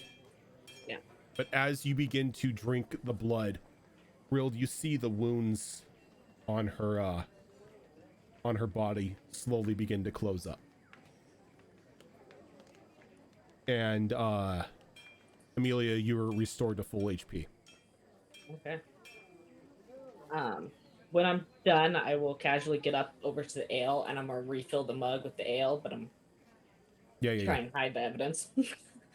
The ale's a little bit red, but Yeah, it'll probably kind of trip on my way back, still slosh it around, kind of get it so it's lower in the mug, so it's not as obvious. And I'll sit down next to him with like, I appreciate that, but you can't be doing that every time I get injured. oh, he can. I mean, that's good eating. I mean, it's much better than the rabbit, right? You got that taste for humanoids now. She's very no, because this is her brother, goddammit. So not hearing this conversation Yeah. happening in her head, I'll say, yeah, you have a point, but maybe start by not walking into the middle of the goddamn fight. Wow. Trust me, I won't be now knowing what's happening. I would have to heal you right now, but I'm a little worried about what might interfere with that. Oh, come on, give it a test. What's the worst that can happen? Better finding out on me than do it. in the middle of a battle. See? A willing test subject. I like this guy. He feeds you. He's willing to just take tests, put on him. You're worried about the family blonde. Man, I should exploit families more. I didn't have a family of my own. No But- wonder you don't understand why you tell your brother the truth. Oh yes, tell him the truth. Let's see what happens with that.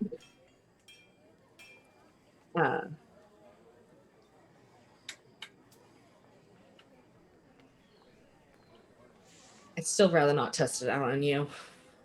There's lots of Oh, living come things that can on, be do healed that's it. not you.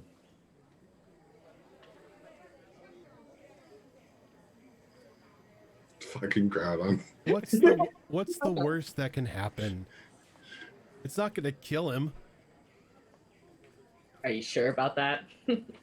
It's a healing spell. Do you honestly think you have that much power? Fine. She'll reach out to touch his arm. And she'll look at him. Are you sure? Again, we had a couple surprises hit us in the middle of a fight. It's not a good time to do it. Go cast Healing Word at first level. Okay. Can you roll me percentiles? Which one of these do I want to trust? I don't trust any of them. That's a...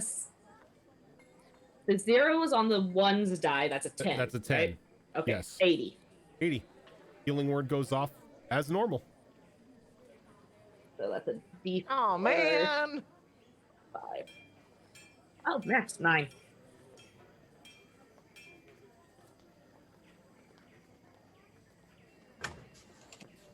It's good to know that it can work.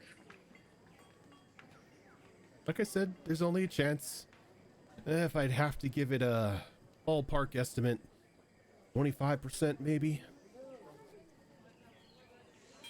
So pretty much every time you cast a healing spell, I need you to give me percentiles, and 25 and under, something will happen. Okay. Anything over it goes off like normal. Oh, come on. I want a 50-50 chance here. Give it time. I'm pretty sure that percentage is going to grow higher the more that she becomes affected by the lich. Probably. I mean, she's only quasi-corrupted right now. I mean, she's right now. She's only mostly dead. So... She walked herself into this road, so if it wasn't without consequence, that would be a problem. Well, I anyways, still think whatever this is, we need to get a lid on it. Yes. I still Figure think out how to our fix it. companions are going to be losing trust the more my spells go awry.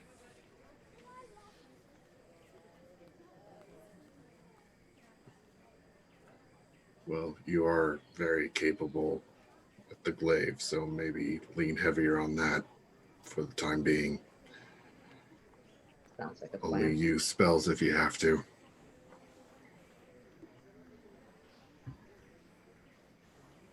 Very well. I think it's a good plan. But don't stop reaching out to your god. See what it's going to take to fix this. In the meantime, when Sana comes back with that kill, you save that blood. I have anything to put it in. Do you have any files on you? I don't think I have anything to put it in. I immediately get up and start searching the camp for any kind of kind of like water. Go ahead and give me an investigation. Like a water bag or something. Go ahead and give an investigation roll.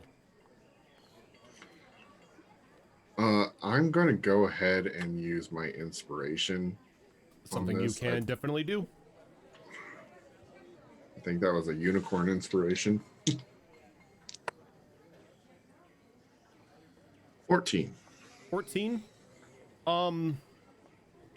You're able to find 2 pretty good sized water skins that had been emptied and were hanging out to sort of air dry, like somebody had been cleaning them out as to not get any sort of mold or anything on the inside of it afterwards. Good idea. The party of action surges. Yeah, it is. Action surge without having to reload is so much fun.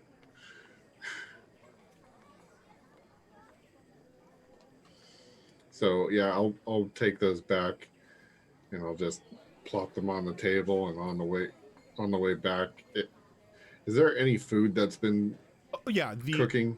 The where you're at is technically the just the group mess ground or the camp's mess ground. So yeah, the up where the alcohol and everything would normally be served at the bar, there are slabs of meat and stuff resting on the bar itself.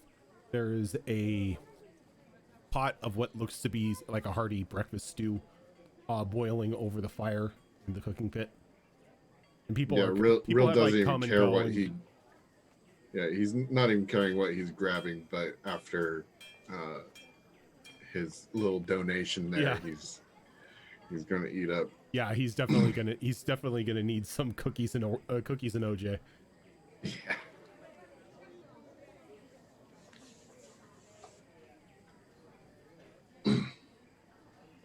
But the day goes on well into the afternoon. Everyone is given time to rest up or do whatever they want in the camp. About 4 hours after she heads out, Sana comes back with a large trophy buck.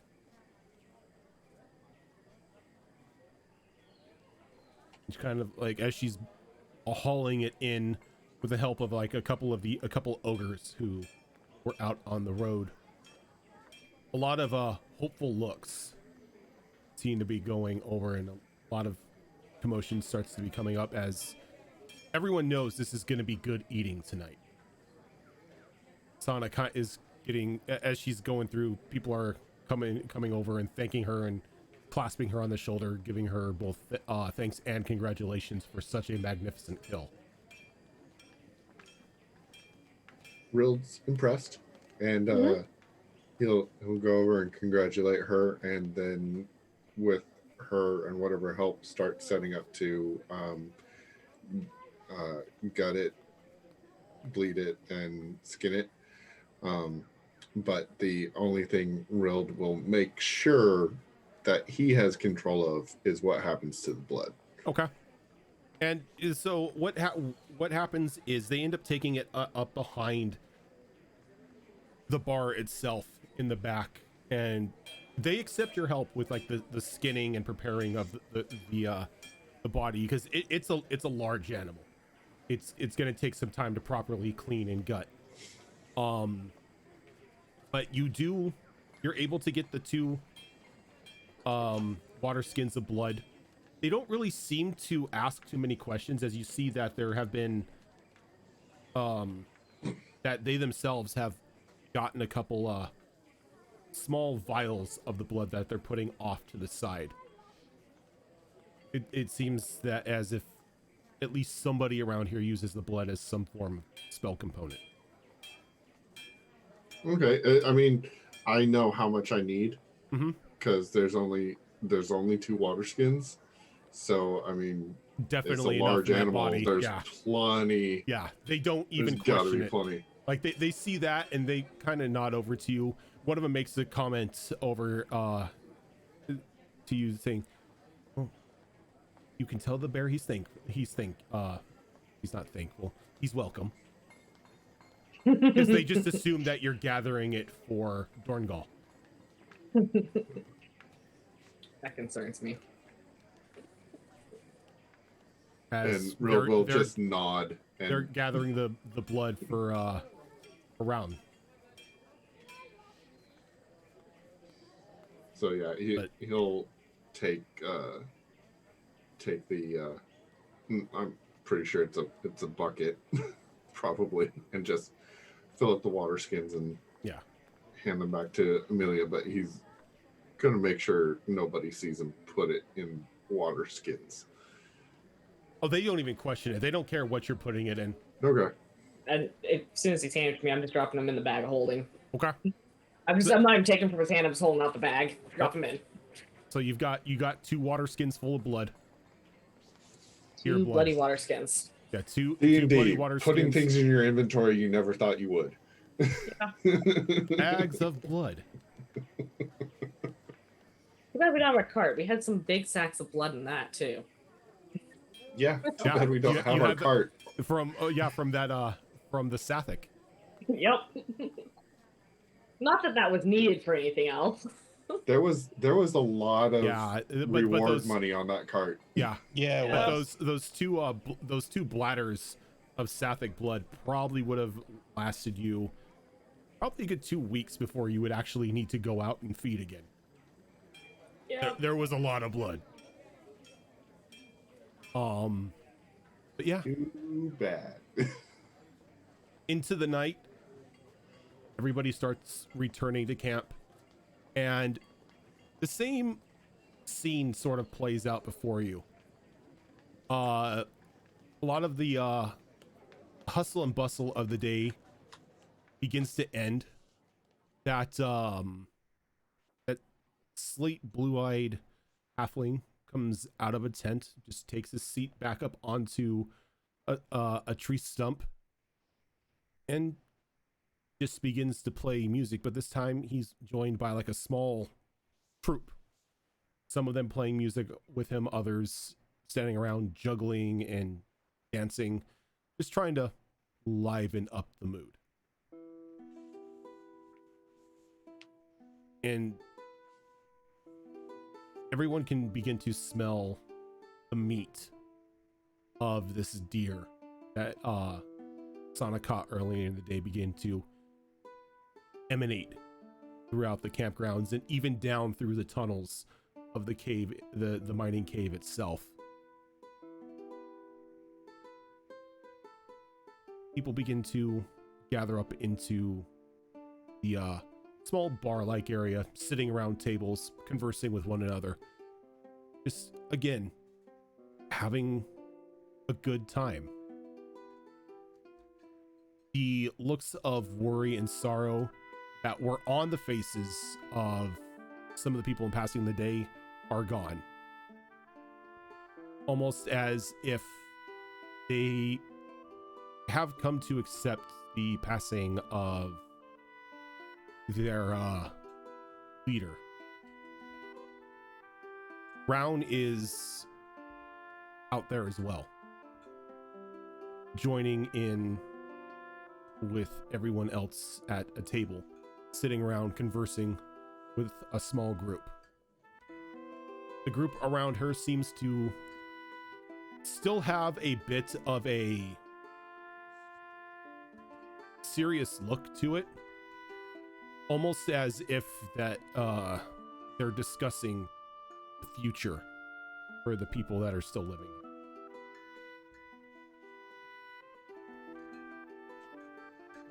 But unless Christiana, Dorngall, and Farron are going to spend the remainder of the time down in the cave with Therian, I don't know if they would want to come up to. No, when Dorngal smells the food, he's gonna head up there. Okay. Once the whole thing was disassembled, I'm going to be carrying it back up. Okay. And one last thing for me and Amelia, I would have stated you need to come up with a good story for the meantime. Before he leaves the cave, Dorngal's gonna approach Therian and go, "Oh, my friends, when it's time to do the watches, I need to ask a favor of you before we head out to the temple." What? Did you say Therian or Farron? Therian. Okay. I'll probably be down here for the majority of the night, and if I'm here when you need me, just come find me. Okay. I mean, when everyone's asleep, I will come down. Apologies in advance if I wake you. Oh, no worries, no worries. It won't be the first time that I've been awoken by a very large bear in the middle of the night. You know, there was this one time when I was out just beyond the mountains to the north, and, you know, it was quite cold and quite snowy out. I found refuge in a large cave that I thought to be abandoned. But wouldn't you know it, at the height of the night, I was awoken by 5 giant polar bears wandering into the cave, Throw a rock at nudging him. me awake. He just keeps going as he's mining. Like Dorngal's looking at Reaver with like the "I'm sorry I started this." And face. Reaver is surprisingly nodding He's in acceptance, like, yeah, that happened. It's Oh, like, yeah, it's like, dude, okay. I didn't think this was gonna go there, man. I'm sorry. Reaver is, for once, confirming Arian's story. Oh wow, okay. It's like, oh shit. Raise the sword. I guess in our casting clock is right twice a day.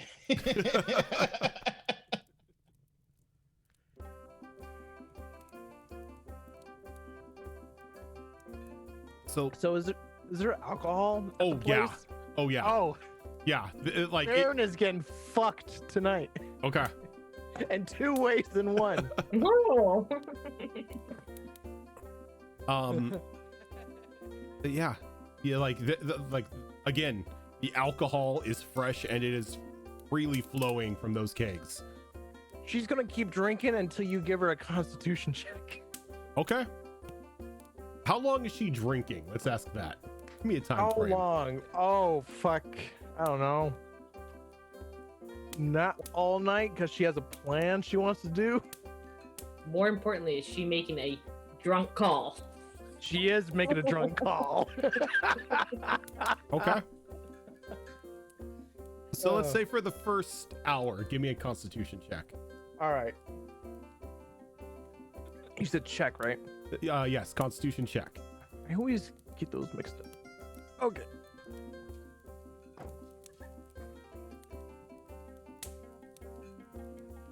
A 10.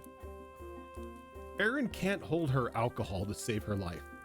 No. She is a lightweight. Within the first hour of you drinking, you've maybe had about 2 pints. 2 And pints. you're already toasted. Oh. You are toasted. Oh yeah, she's making a booty call already, Mhm. and she's gonna be doing it in freaking Draconic calling Snowball. Okay. Snowdrop's name.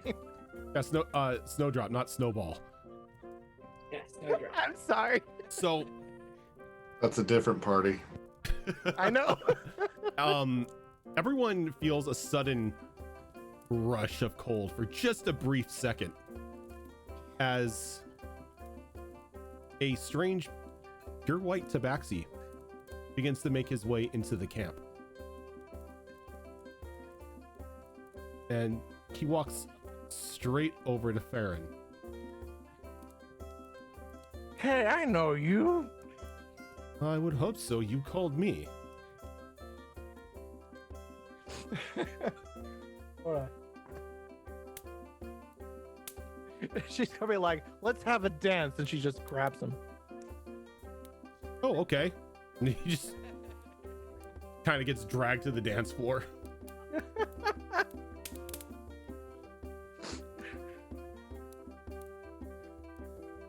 Yeah, she's gonna dance with him for a while. Okay.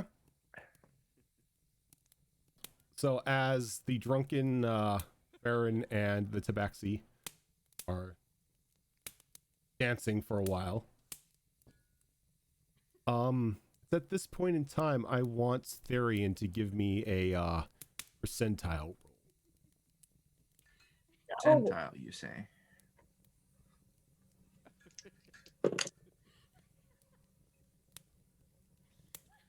What is the 0-0? Remind me. 0-0 is either 100. 0 or 100, depending on what the other number is that you rolled.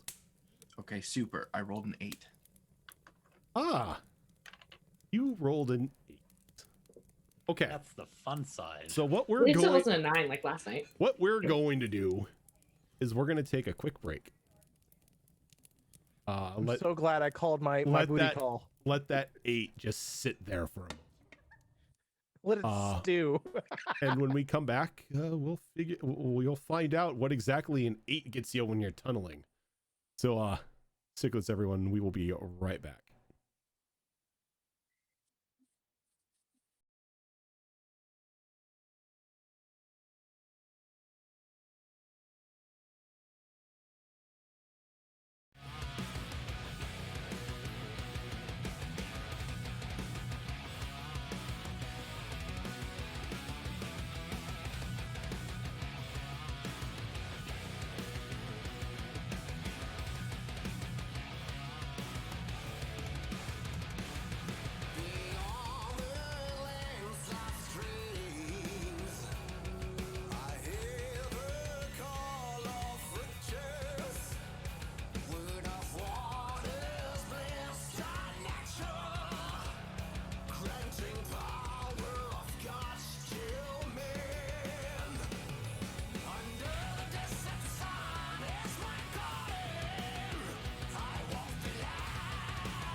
Okay, we are back.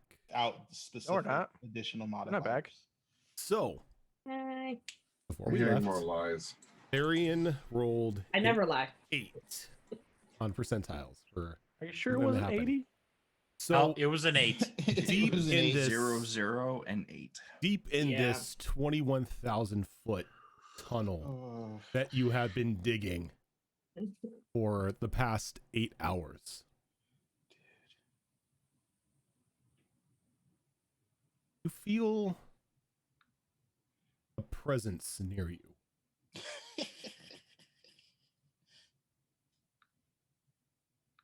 Burn to God, if he And as you burrowed his way into the bottom of the temple that we were supposed to be going into. turn around, how many? That's a good question. How many feet is or how many miles is 21,000 feet? Find out. it's just under 4. I think 5,000 something is a mile. It's like 5,000. 2,500. Oh, wait, no. 5,280 something. 3.9. Yeah. So about 3.9 miles. Okay, so no, it's not. You're not underneath the temple, but you feel this presence behind you, almost looming over you.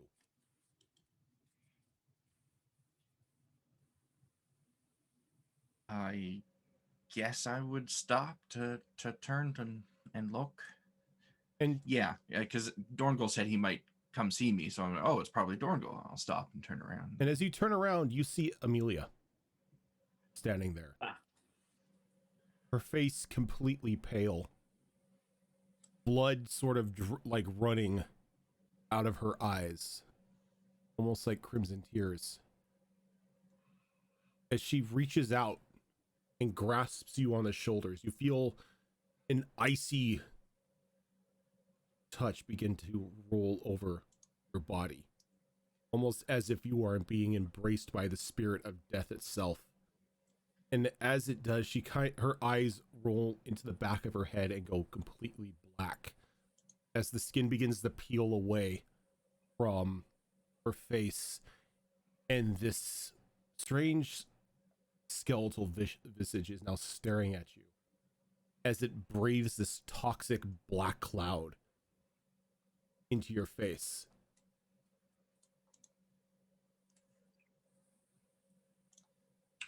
And you pass out. But is it a poison of some kind? It is not. Damn you, dwarven resilience.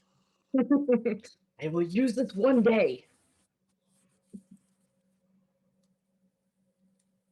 The next day, everyone wakes up. Dorngal is nowhere to be seen. Dorngal isn't? Not Dorngal, I'm sorry, Therian is nowhere to be seen. Other Dorngal. Okay, got Other- it. yeah, short Well, Dorngal. during the night, I am gonna go down there. Oh, you're gonna go down there. Yeah, About that's what the time? idea. About what time do you go down there? When does the party pretty much start to die down? where Oh, the people are party either- never stops. Okay. No, but seriously, you're looking at probably about 2:00 in the morning when everybody starts to like stagger back to like their beds. Then that's when I would head down. Okay, so around that time, you find Reaver passed out at the entrance of this tunnel that Therian had dug, and you look down and it just goes on and on and on, as far as you can see.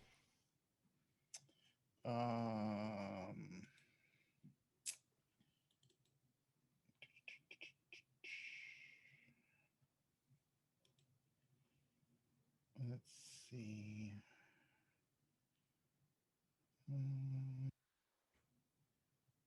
I have.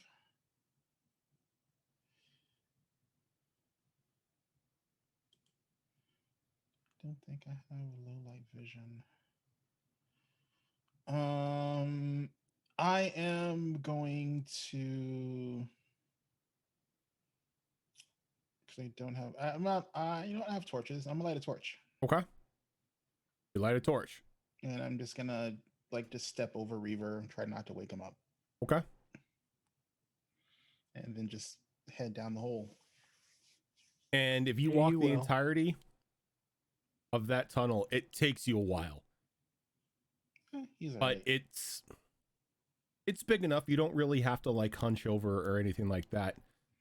But it takes some time to get down there. But as you reach the end of the tunnel, you see a unconscious Aryan on the ground. His skin Unconscious or sleeping? unconscious. His skin ghost white. I'm gonna try and rouse him up. So Okay. he's gonna nudge him. It's like, Thirdian, my friend, wake, are you okay?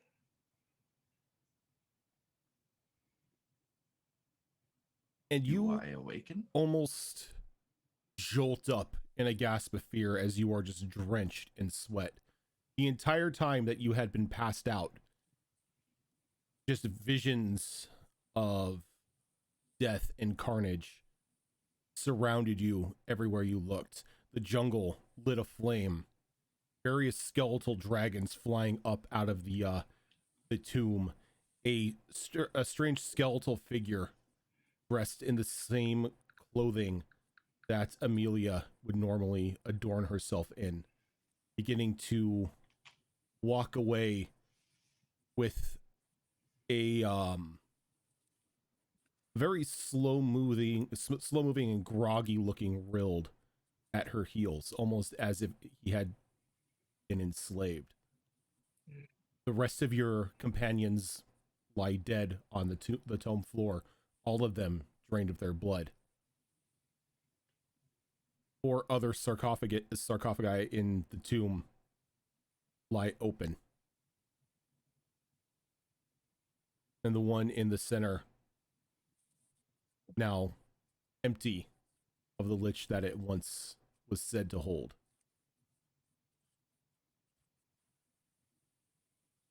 What do I remember of the moments before I went unconscious? You I remember the whole scene with Amelia, like her standing there and then her transforming into that strange skeletal looking creature that pelted you in the face with that green mist, and then you passed out. I'll look up at Dorngal. You came at an opportune time, my friend.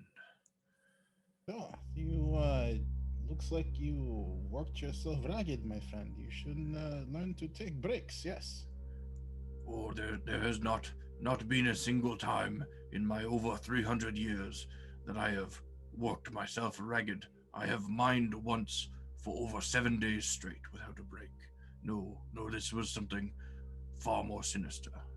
You and your kind, you are adept with understanding visions, are you not? I am okay with the visions. There's many paths for those who follow nature. There are defenders like myself, and then there are wise men and women. I did not train to go down that path. I am more of a defender. I can get visions sometimes, but it is hard for me to interpret. If you had vision, we can maybe talk to Raun.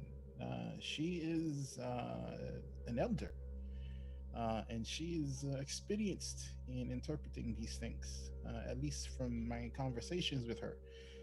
If you did have some type of vision that is disturbing you, then I would definitely take you to her so you two can talk and see if maybe she can help you understand what you saw.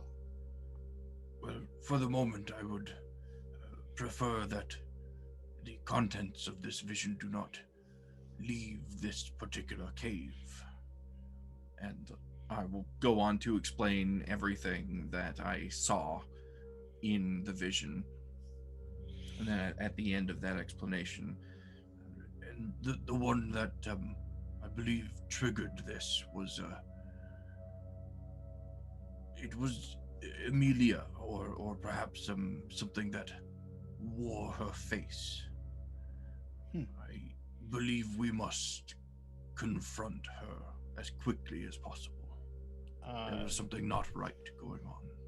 When he describes the vision, Dorngo's gonna like hold the torch up against the walls and see if there's any presence of the black ichor, because the vision he describes sounds a lot like the crazy like vision he got when he was attacked by the ichor, like all sorts of weird, future shit regarding that stupid temple. I'm gonna presume there's none. No, it just looks like freshly dug rock. I have my concerns as well. I've adventured with people who can command dead, but she's never done so before, not until we saw previously. My concern was that she had wounds that would be, life-threatening to most, and it seemed not to affect her, and she would not heal. So there's definitely something wrong, but I don't know if it's anything sinister. She's definitely keeping something from us, but her and her brother seem to have mistrust of those that are not them. So I don't know if it's something that is dangerous, or if just there's something happening between her and her god, and she's just not comfortable letting us know. Whatever is at play here, I fear it has plans greater than those that we share, and those plans will potentially come to fruition when we enter that temple. I would be far more comfortable proceeding from here if we were to share all information with each other before moving out. And I believe we should confront our companions about it sooner rather than later, tonight even, before the sun rises. I will not stop you if this is something you need to ease your concerns. But then the favor I was going to ask, we will just have to wait. Yes, I had almost forgotten about this. Is it something you feel is pressing that we should do? I'm still capable of helping, I believe. It is something that I think long and hard. The witch, Margaret, the community that she built, it is strange. It goes against all the things I learned in my teachings.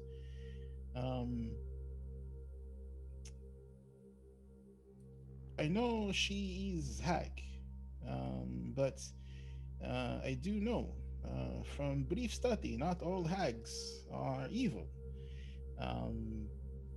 Not to say that this particular hag is good, but I don't think that she is enemy of nature. The fact that she is dead, primarily because we were misinformed, weighs heavy on my heart. I did not want to tell Brown that her mistress is dead because we basically took away her power for time. But I was going to see if you would allow it, if you would let me maybe press my luck and see if fortune favors, and I can use the deck you have to see if maybe I get the wish card and see if I can maybe bring her back to life. Well, I did say to you when I obtained this deck that all you had to do was say the word and you are free to pull from it. So if that is what you desire, you are more than welcome to. You'll pull out the deck box. I just see Roach. He's like, "Let's go." This seems like a extreme solution. Okay. Are you saying that pulling from the deck of many things 21,000 feet below ground is a bad idea? Please roll a Raven? d6 So- just to see how many you pull. So just so people understand the reasoning behind this, out of character, I have an 18 wisdom. I have a 13 intelligence. Wisdom is not smarts. No, it's Yeah, a. and he's asking the guy with 9 wisdom and 12 intelligence. So of course he And can to say be yes. fair, you haven't seen anything bad from this deck. Yeah. Exactly. I mean, no one knows about the devil either, so Yeah. Yeah, not so- share that. So it's like, so from Dorngol's perspective, you know, this, like, he's confronted emotionally because he thinks he might have done a disservice to nature on this particular island, and he wants to try and remedy it. Okay. So he's going to. I am not gonna pull more than 3 cards. Like, Okay. I've already decided that's my top number. I'm How just many cards are you pulling? I'm gonna pull one at a time and see if I get the wish card. If I get the wish card, I'll stop.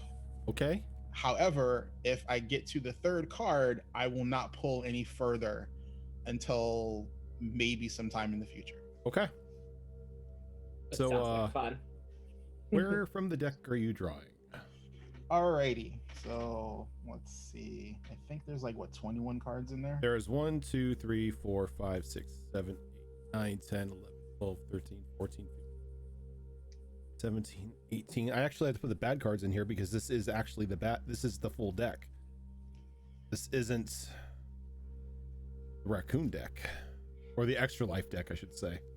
That's all right. 18, 19, 20, 21. I fully thought this through. Well, I mean, I as a player, you know, was like, I'm gonna do something dumb and I might kill my character, but you know, this is something he would do. So There are 22 cards in this I deck. understand that the bad decision stuff. Okay. because that's The the bad decision I had to stuff is make in last here. week. Because this is drawing from Arian's deck, not the extra life deck. Okay. The extra life Don't deck. attach my name to it. The extra life deck doesn't Various have deck. the super bad stuff in it, because I don't think, donations for charity should, run the risk of ending a campaign. I'm totally okay with that. Players That's, pulling from their own deck of many things, Yeah. you're letting Dumb Jesus take you're decisions. letting Jesus take the wheel on that one. Letting Jesus. And take from the now wheel. on, I will always refer to the deck of many things as Therian's deck of many things. Alright, so They're all let's see. Therians now. Remember, if something bad happens, it's Therian's fault. He allowed this. Nah, can always it's blame not- Tickles. It is not their Yeah. fault. But Tickles Or isn't here, Tickles. and it's not a coin. Dorngol That is elder abuse, sir. Dorngol I is don't For walking some into reason, this. I feel like we just need to blame someone named Tickles. I don't know who this is, but we just need to blame them. All right, so I'm gonna be pulling from the top, whatever number I roll. Okay. Okay, so wow. So from the top, 19th card down.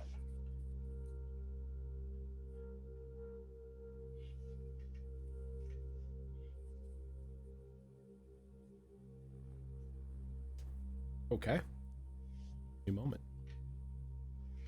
I don't think I have pulled this deck or this card from the deck before. Oh crap. You did not get what you wanted. More cards to be pulled. It is what it is. I know. was It was the same thing when I pulled. I rolled dice for everything. What comes out was what comes out. Okay. You draw the Fates. Reality's fabric unravels and spins anew, allowing you to avoid or erase one event as if it never happened. You can use this card's magic as soon as you draw the card or at any other time before you die. That is perfect. I am erasing the all right, I'm erasing the direct cause of Margaret's death. Which Okay. which I'm presuming is the wish that It is the took wish. away her time. Yeah. It was the wish. The wish itself killed her. Does this mean I get my wish back? Nope. Damn it. Actually, no. It means you get your wish back because the wish was never made. Oh, that's true. I'll take that. A wish was In this case, you retain knowledge of what happened, right? no, because No, it didn't make it happen. the I didn't make the event wish. itself is erased. Would that mean that if she made that wish before she grabbed the orb, Correct. right? Correct. So that means she doesn't have the orb, right? No, she has the No, orb that's a because separate wish. I thought it. no, Separate wish. It's a That separate wasn't a direct wish. effect. The first wish she made was she wished to rob Margaret of her time magic, which was made back at the glade before you guys stepped through to meet her. Okay. Yeah. And even if we had at that point in time decided not to make that wish, if the party had talked her out of it and we did not make that wish, that evening she still would have made that second wish. Okay. I did That not wouldn't have changed her course of action. Okay. Because she's been wanting that orb since she learned about it. Yep. And she thought it was a magical artifact. So there's a bit of distortion that happens around the entire area. And for a brief moment, Dorgal, you hear a clock ticking in reverse as the chronometer heart that was in Darian's possession is no longer there. And you just have a feeling that it's once again alive. But you're the only one who has knowledge of this. Everyone else is completely ignorant of what just happened. Alrighty, so then so then the celebration is not basically a rest in peace, fair wishes, Margaret, and oh, the undead is gone. The party was basically, Oh, the yay, undead is gone. The undead is gone. The undead are gone. Yeah, it's a celebration because it's going to make travel to the temple easier for the group. All right. I need to grab something at my door. Sorry. Okay. I'm right back. Are you drawing any more cards? Okay. No. He said no. No. Okay. Like his intention was to erase Margaret's death, and that was, he got it on the first pull. I don't understand the crazy luck, but He did yeah. the gotcha pull. I got the gotcha pull. I pulled the triple SR, baby. You Hey, that was a good Yeah. one. That was a good one. Yes, it was. I'll be right back. So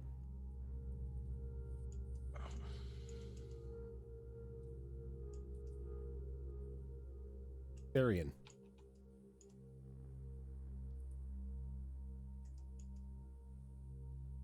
The thoughts in your mind weigh heavily on you. The images that you saw were, even for somebody of your age and your experience, wasn't really something you were prepared for. You've experienced loss of companions before. You've seen and caused death multiple times. But what was laid before you in that dream was chaos. Almost as if this were to be allowed to happen, it could definitely have repercussions on the rest of the world.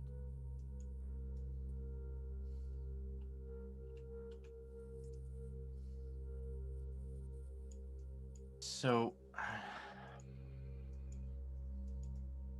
I think Therian is going to go back to the entrance of this tunnel, still within the cave, Okay. right up to where Reaver was, and I think he is going to skip having a long rest tonight.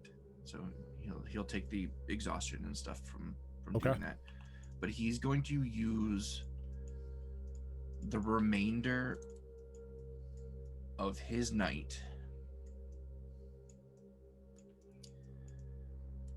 studying and attuning with and whatever else he can think of to try and establish some sort of connection with this thing on that crystalline sword that appeared when he wished for the power to harness The Dragon Slayer. dragon stuff.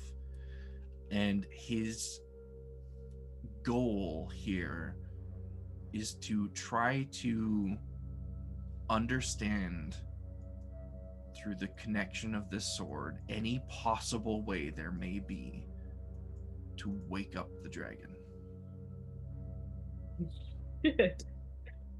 So you spend the rest of the remainder of the night focusing on this blade, trying to get any sort of answer that you want.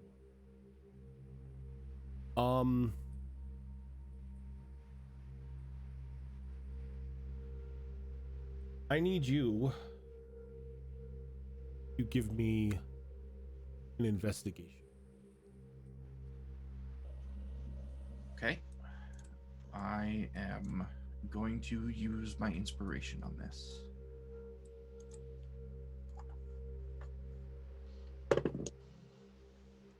Oh, good thing I did too, because that was a 3 on one die and a nat 20 on the other.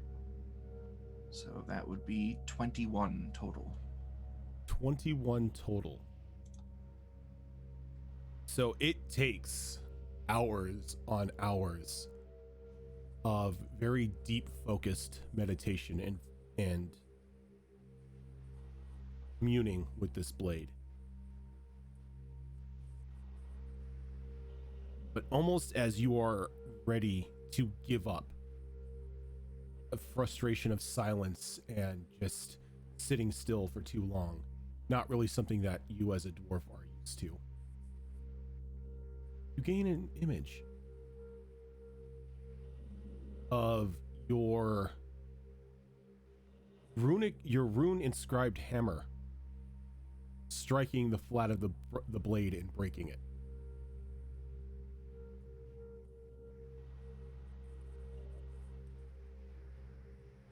Okay.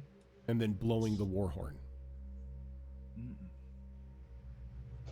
See. Okay. I'm happy with this result. It is worth taking that point of exhaustion. And yeah, that's what Therian's spending the rest of that night doing. Okay.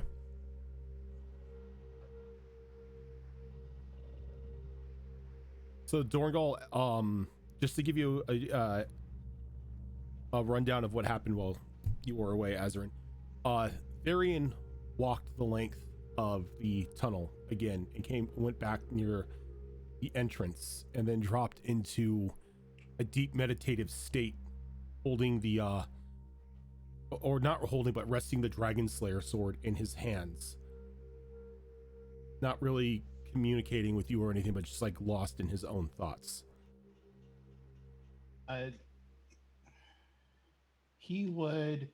He's seen people or in warriors, do this type of thing before, so he would basically chalk it up to his concerns about Amelia, that he's preparing himself mentally, and he'll just leave him be, since Dorngal already got what he needed, and Therian already confided in him his concerns, and Dorngal's gonna hold that until Therian talks to the party. Okay. But I do want to go to Margaret's tent. Okay. And when you go, you make your way back out and everything, you finally walk out of the cave. You notice at this time, it's probably about 4 o'clock in the morning now. It's taken you some time to walk the length of the cave twice. And when you approach the tent, the Slotty are there once again. As you try to walk up towards the entrance of the tent, the two very large blue ones get in the way. In his mind, he's thinking that there's at least one obvious natural disaster that's been taken care of. Them being let loose, running rampant, on the island is not good for anyone. Yeah. So- No, let's have Ventrals take care of that. It's fine. So when they intercede, he's gonna go. I mean no harm. I need to talk to your mistress or Round. If you can please let them know that they have visitor. Mother and the seer are sleeping. Come back later. This is very important. You are not important. Come back later. This is very difficult when dealing with servants. There is something happening that might put your mistress and the seer's life in danger. I need to let them know to see if my reservations are warranted. Art Hard Studios, thank you for that raid. Everyone, Holy welcome crap. on in. Wow, Oh, thank you for that beefy raid. that Dang. is a Wow. beefy raid. Holy crap. Ew. Also Hi, tough. everybody. Welcome to our chaos. The two slotty that are standing in front of the tent sort of look at one another. And the one that's been communicating with you through telepathy kind of like leans in a little bit closer. Come back in the morning. Or become one with us.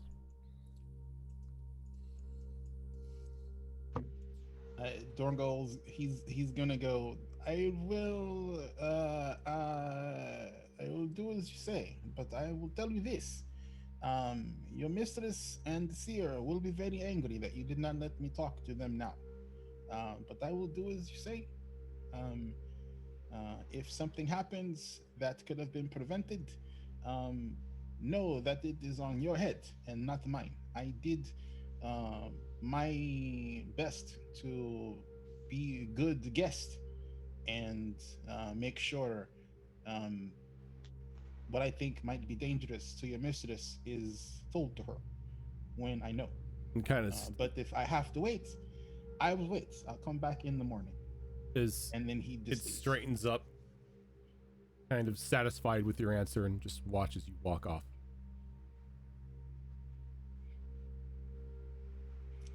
And then, like, in his brain, he's like, "This is why I hate." Like, in his mind, he's thinking, like, in Bearfolk, he's just like, "This is why I hate the minions of chaos." It's like, there's no reason with them.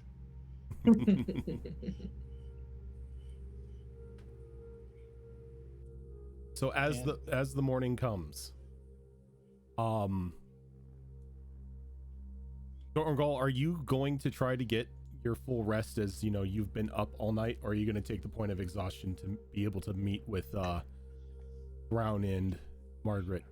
If I have to take a point of exhaustion to meet with them in the morning, then he will do that. Okay. He'll get as much rest as he can, but like he definitely wants to talk to them in the morning. Okay. Yeah. So if you're gonna get them first thing in the morning, you will take the point of exhaustion. You will not be able to get a full night's rest. That's fine. But so I can't recover spell slots, right? correct. You have to unless you've got an ability that allows you to collect them after a short rest. You would still need a long rest in order to regain the spell that's slots. cool. I'm only down a third level of slot, so I'm all right. So Okay. that's not too bad. All right. So morning comes.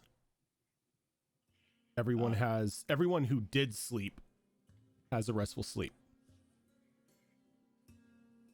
Arian and Dorngal are a bit out of it, having exhausted themselves for the past 24 hours. But around 6 o'clock, life begins to pick up once again in the camp. The team's already gathering their food, and equipment for the day and already heading out to begin to once again clear out the undead and secure a path leading to the now most direct route towards the temple.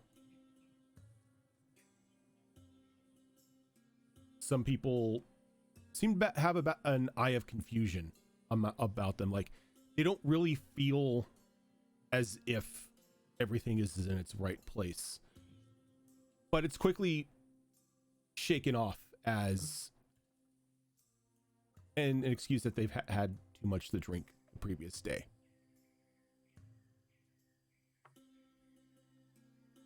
And as everyone who is in the new pledge tent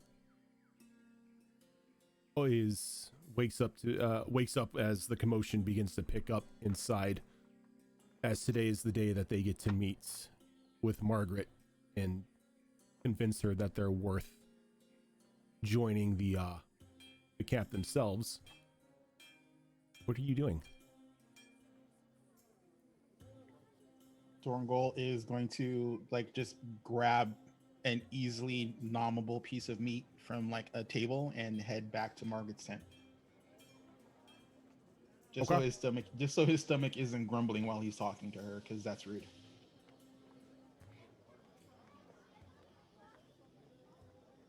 Therian is probably taking a bit of time in the morning to quietly fill in Reaver on everything that he went through, everything that he saw, and everything that he learned from studying the sword as well. And when you explain the incidents with the visage of Amelia, he kind of looks a bit alarmed. Like, you saw that too. Melting Did face. she get you as well? Melting face, skeleton breath, the whole thing. Yes, yes. Yeah, she got me as well. She had that weird dream afterwards with the fire and the bone dragons and You had it as well. everyone being yeah. It wasn't great. Alarming. I had hoped we would have had more time. I'm kind of worried about the island turning into a giant bone dragon as well. Yes, this is why I decided to learn what I could from this sword. This event that we witnessed, should it come to pass, it is a catastrophe. So if it comes to it, I would prefer to fight one world-changing event with another and wake the dragon before something happens to it. Well, like I said, old man, whatever you do, I'll back your play. Yes, about that, actually.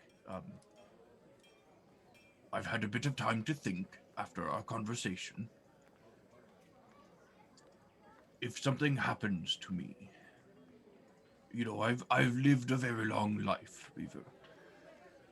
But I have not accomplished the one thing that I set out to, and that was to get back the home of my clan.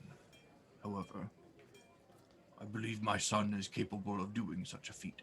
So should something happen to me, I am charging you with taking Orkeeper to him. You want me to find your pup? Well, all right. he will need someone strong at his side, and I could not imagine anyone stronger than you, Reaver. Well, if the unlikely should happen and you fall in combat and I'm still alive, I'll do what you ask. Good. Thank you. Now, what say we go find some meat? Well, you find some meat. Again, I'm a warg. We don't drink. You haven't found the right drink. He just kind of follows you out of the cave. Dark Apocalypse, thank you for that. And Art Heart Studios, thank you for that follow.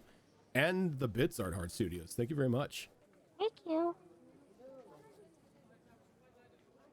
So, Arian and Reaver finally exit out of the mine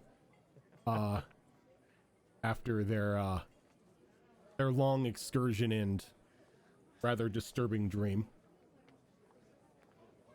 Therian, did you not Therian, Dorgal, did you gather the rest of the group, or are you going on your own? Muted. Muted. No, he's going on his own. Like I said, he's respecting Therian's wishes to relay this information to the party himself, and he's not going to take that from him. Dorngol just wants to basically he's going to try and make amends for what he perceives is an affront to nature in inadvertently killing Margaret. Okay. without Without telling admitting her, without admitting that, sorry, we kind of killed you in another timeline and I fixed it. Jury One Mori and Crits and the Tantrums, thank you very much for those bits. So as you walk up, the two blue Slotty are still there, but they allow you to pass this time. He's gonna thank them and not be, shitty about it. Just he knows they're commanded and they're slotty, so they're assholes of a species. So, and as you walk in, Round is sitting at a table, across from Margaret, and there are two gray Slotty in there as well, standing close to her, almost as if they were personal honor guard. Just guarded by two grays. Yeah. Fuck. So that's he's a little sweaty right now. He's like, that's fuck. grays, blues, and greens that she has under her control. Oh, well, thankfully I don't know the difference in colors. Can you please tell me? Thankfully, I haven't seen any blacks, so he's happy. He hasn't seen any blacks. As you walk in, she smiles and kind of like motions to an empty seat. Oh, the one that was enacting the ritual. I was hoping you'd join us. Please take a seat. And so is that Margaret or Round talking to Margaret? Me? Margaret. Can one of my boys get you anything to eat, drink? No, thank you. I appreciate it. I had a little nibble on the way here, so that way grumbling of my tummy would not be distraction. Oh, you don't mind if we continue our meal, do you? Oh, of course not. Oh, please sit. I'm actually happy that you, and I assume from what I hear, your friends have joined us as well. Yes. We took care of the business we needed to take care of, and we entered the portal as you said we should, and we came out, and your ogre guards were very cordial and invited us into the camp. Yes. Quite a strange thing. You and your friends entered our camp, and that very night, my asthma vanished. I mean, that yes, shaves days off of our travel. We now have a direct route right to the temple's entrance. Yes, we were very concerned about that too, because we did not do anything to make the miasma go away. My concern was that there might be someone who's already made it to the temple and take the orb, or turn it off, destroy it, do something. Whatever they did, they have my thanks. We no longer have to deal with the undead. I don't have to risk my people's lives venturing into any miasma sections that may have been blocking our path. We have, for all intents and purposes, blessing of the gods here. I came because this is very difficult for me to say. I don't want to betray my party. You're talking about the wish, aren't you? She kind of like gives you a very knowing smile. You know about this, yes. As I said, time is on my side. Yes, I know of it. I don't hold any grudge against you. If I were in your position, I would have done the same thing. I just want to make it known that we did not have the intent of what happened when that was made. Yeah, it was, like I said, it was a good play. You tried to rob me of my magic just in case I thought of double crossing you. You did not know that the time magic is what keeps me alive. So I, again, will not hold it against you. You made your play. Mistake. You fixed it. That's all I need to know. Well, yes. In other timeline, I was speaking with Round, and um, I respect her very much for being elder, and obviously she's not under any type of mind control or charm or something like that. Um, if one of our venerable um, sees you as a force of good for nature, it weighed heavy on my heart that our actions did something to take away someone who would champion nature in this area. I have a great May love for this island. It's has kept me alive and provided for me since I've arrived. I have no means or desires to see it die. I understand that, and that's why I did what I did. My friends, they do not know. The dwarf may have idea. I told him what I was going to try and do. He does not know if it was successful, and he is dealing with his own demons, per se. Not real ones, but emotional. Ah, yes, Um, yes.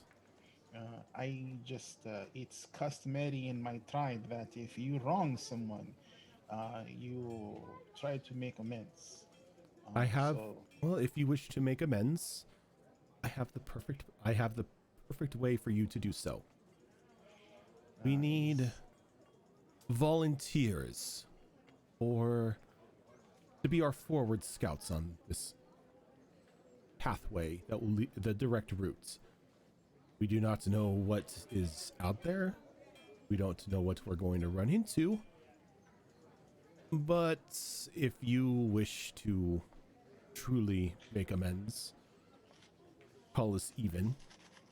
You and your friends can take on that role. I do not know if all of them would be too comfortable, but the fact that we would be leading the charge might be helpful because technically it's still a race.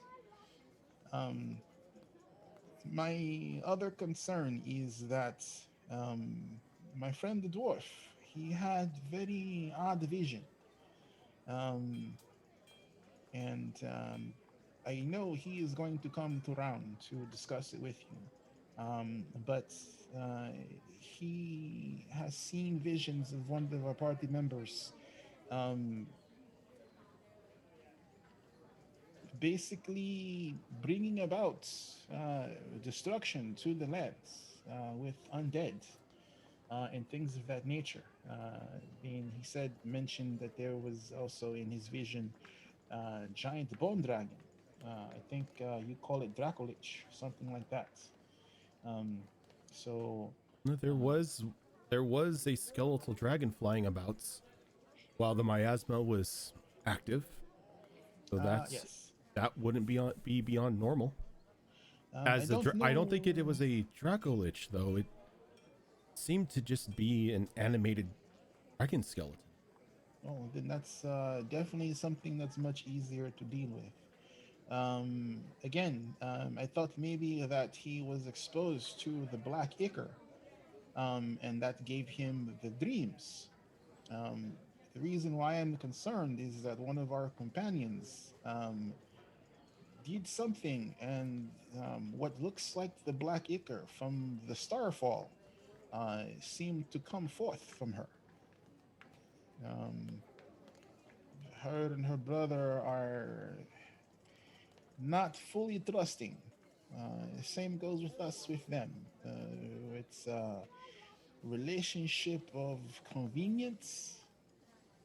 They have things they need to take care of, and so do we. And currently, what our end goals are aligned.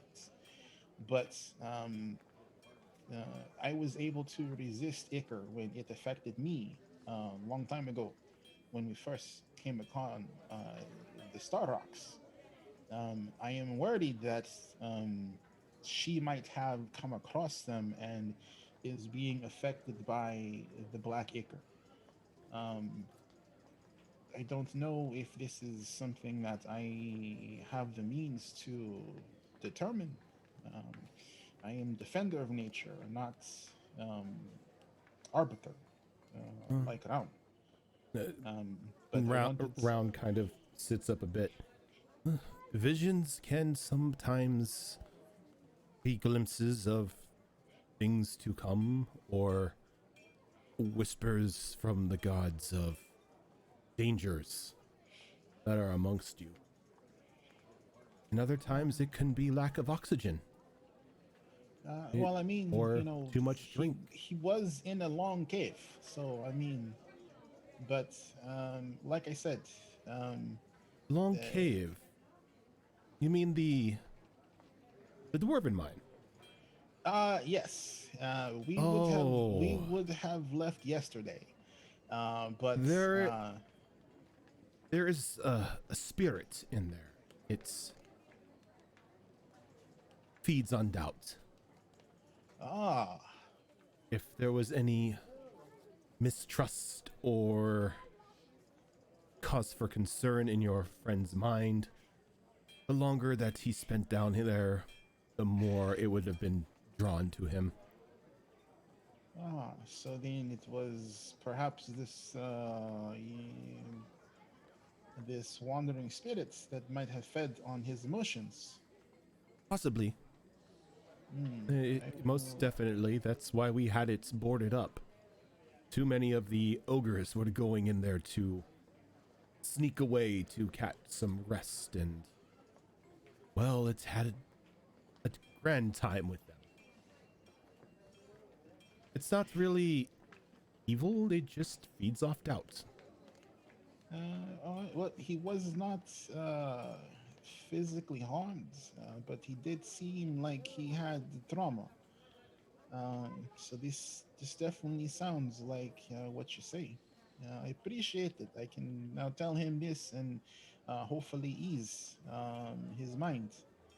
Um, but like I said, I wanted to come and speak with you and begin process of making amends.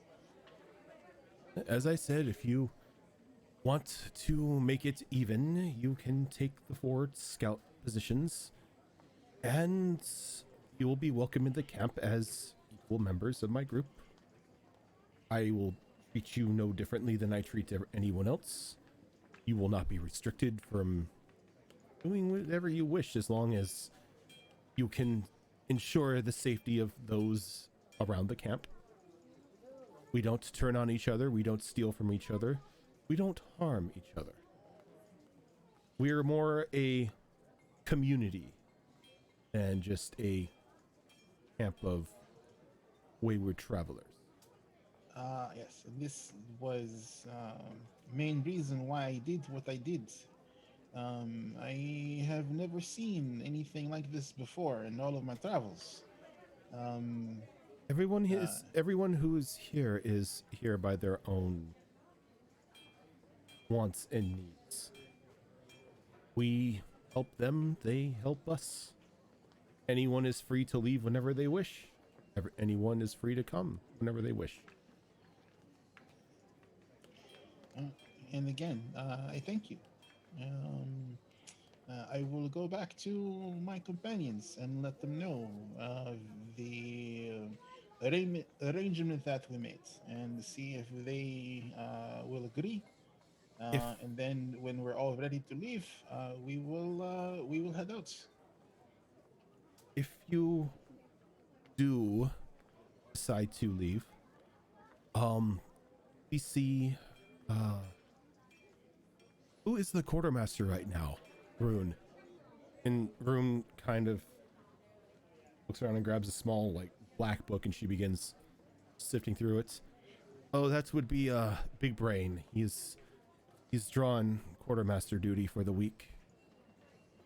Like, he's gonna try and not show off any, signs of the fact that he knows Big Brain. It's like he totally doesn't want to get Big Brain in trouble. He goes, Big Brain will be able to provide you and your friends with provisions. You can't miss him. He is a very large green ogre with a rather large brain almost popping out of his head. That is very unusual, but definitely something I know I will not be able to miss. I really think she knows. He's doing his best to play stupid. Yeah, and if Dorngal doesn't say anything, she doesn't make any comment as if she knows or not.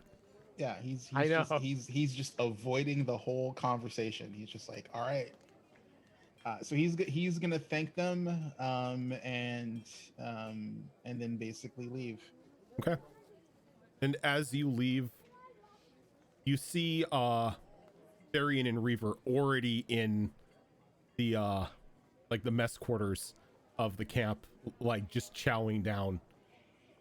Okay, so and the rest of the group, you could see, is slowly but surely exiting out of the newcomer tent.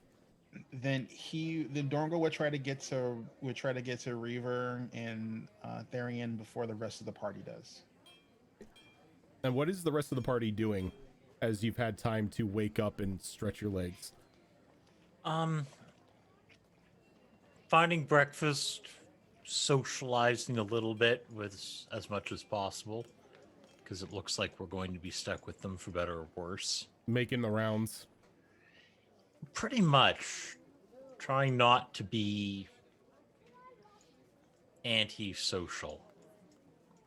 Okay. Trying to earn people's trust. Pretty much. Okay. I would have made a point to talk to Sana and try and at least get to know her a little better, because she kind of feels bad for dragging her out here and all this. And as the days have passed, Sana's kind of opened up to you a little bit more, and has gone into a bit more detail as to what her life was like back in Oaks Bounty. That she was an only child, but she did belong to a ranger collective that had been sworn to protect the forest and the creatures inside of it from poachers, and maintain the balance of life itself inside the wood. And as she opened up, Amelia would probably be asking questions that kind of go along the lines, without blatantly saying it, but basically trying to get an idea of what it's like to actually grow up around other elves. Where many she was from? Yeah, she tells you that you learned that while there were elves in the forest, the Oaks Bounty isn't only secluded to elves. It's the rangers that do rest or do call the forest home are a collective. They've shown up at one point or another and have, for one reason or another, dedicated their lives to maintaining the balance and beauty of Oaks Bounty. And I don't want to take up too much of the time, but as she's having this conversation with her, she's also probably halfway carrying on a mental conversation with I'm sorry, I'm bad with names, so you're probably going to remind me a few times, but the Lich. Benaba? Benaba, okay. Yeah. Essentially, just she probably would blatantly just flat out ask him what's going to happen to her when they reach the temple. That's up to you. Just depends on if you go with the flow or not. If you It's like, do, yeah, it's like, if as you long do as you don't exactly be a puss, as everything will be okay. if you do exactly as what I say to the letter, you'll have nothing to worry about. You'll maintain your body. Nothing will fall off. You may just have us along for the ride.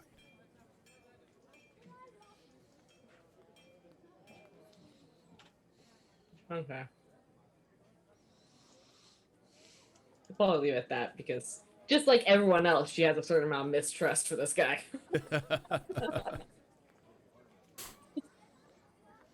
My first thing would be to check on Amelia, see if anything's changed, make sure she's doing okay. She Did looks I perfectly fine. Like even the color of her skin has returned. okay? Did I get benefits of full rest? Yeah, you did. So nothing prevented the normal. No, nothing Okay. prevented the normal. Like Okay. you ate and you drank and you spent like the remainder of the day down and resting. So there's no negative effects that carry over the next day. Okay. And then seeing that Amelia has distractions elsewhere, he's actually going to go try to find, because he doesn't remember the wish, right? You don't remember. Yeah, you don't remember the wish. Like nobody, like everybody just thinks, that you decided against the wish being made, worried about what may happen, and you just decided to go through the portal and again just toss caution to the wind. And thankfully, it seems like everything has played out in your favor. So I'm going to go see if I can talk to Margaret. Okay.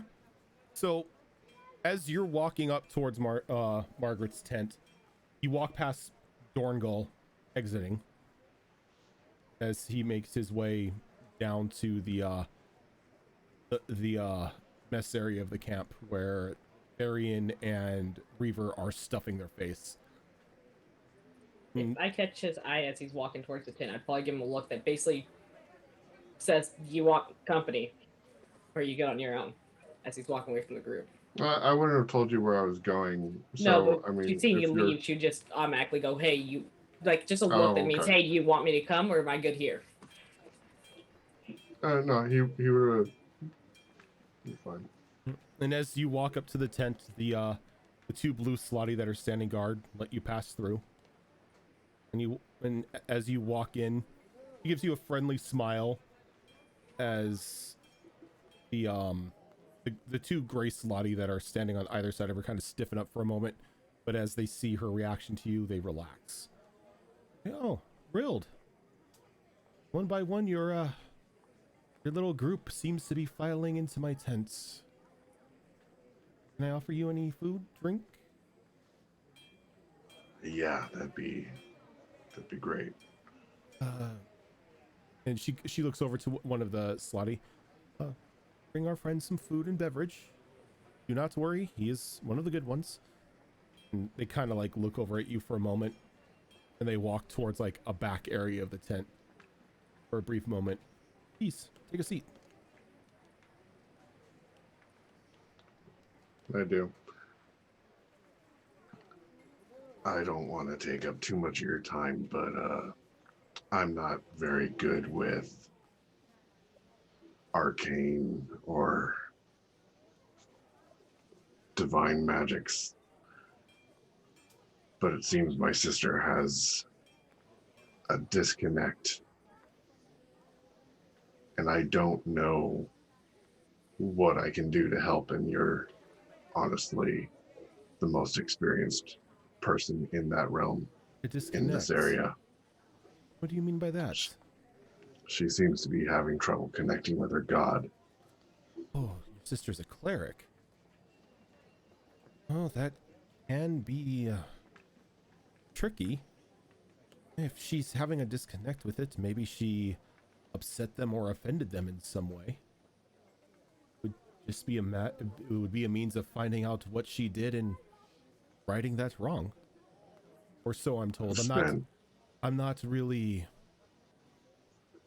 well versed in the more of the healer arts, but I do know that the gods can be fickle at times. And if their puppets don't dance the right way that they want them to, they tend to punish them. I figured this may not have been your realm, but thought I'd check. I've been around her all my life and haven't seen anything like this, and I don't know what she could have done because she serves him pretty well. And at this time, the gray slotty comes back, and you're served a plate with a few cuts of meat and some fresh grapes and a glass of wine. And after it sets it down, it just walks and it resumes its place behind her. The gods can be children. That's why I don't tend to follow any of them. They have too many rules and don't like it when their puppets get out of line. But your sister's dedication to her god is commendable. I'm sure that after some time of it punishing her, it will let her know what she did wrong and how she can make it up. After all, the gods are only as strong as how many followers they have. That seems like that could be a problem for them. It could, but you know, the promise of wielding divine power in their name seems to bring in more than it chases away. Reiko, thank you for that follow.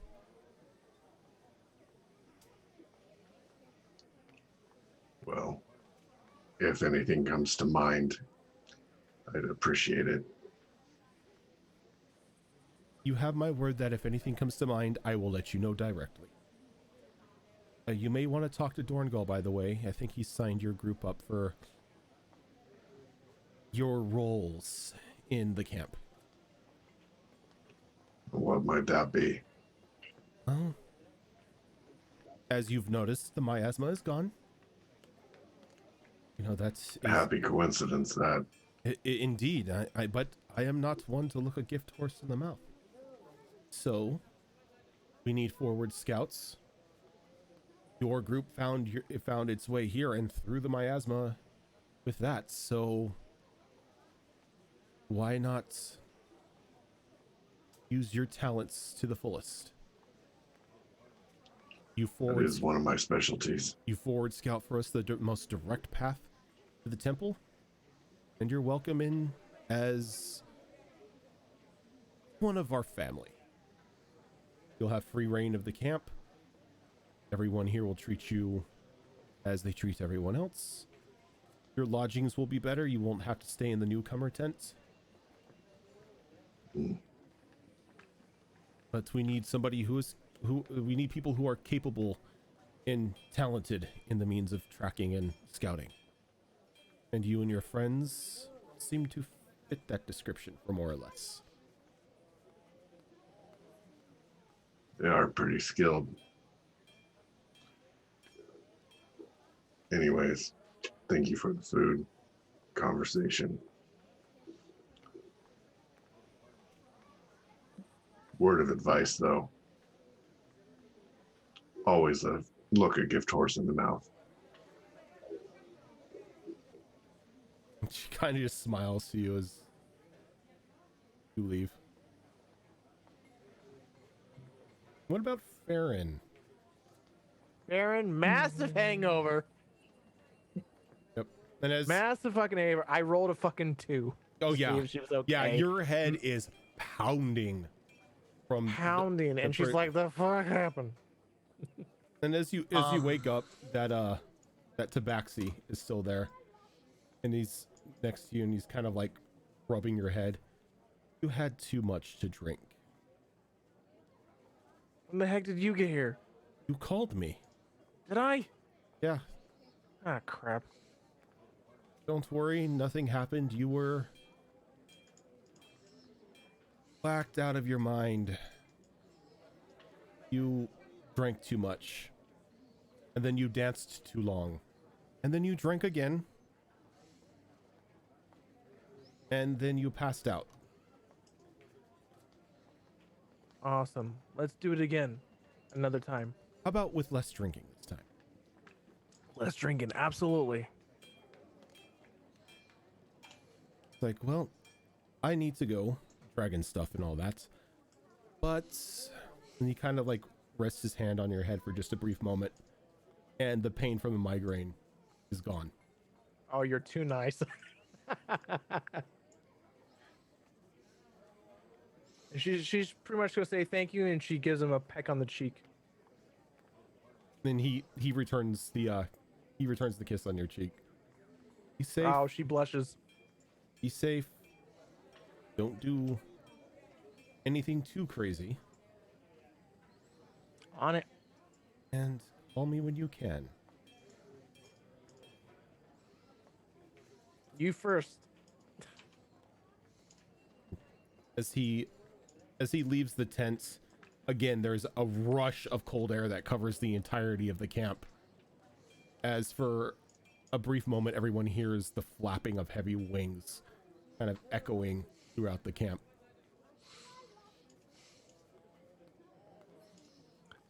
She's gonna be like, get herself ready and just pretty much find out where the heck everyone is. And it's easy to find them. You follow the scent of food, you're gonna find them. Oh yeah, absolutely.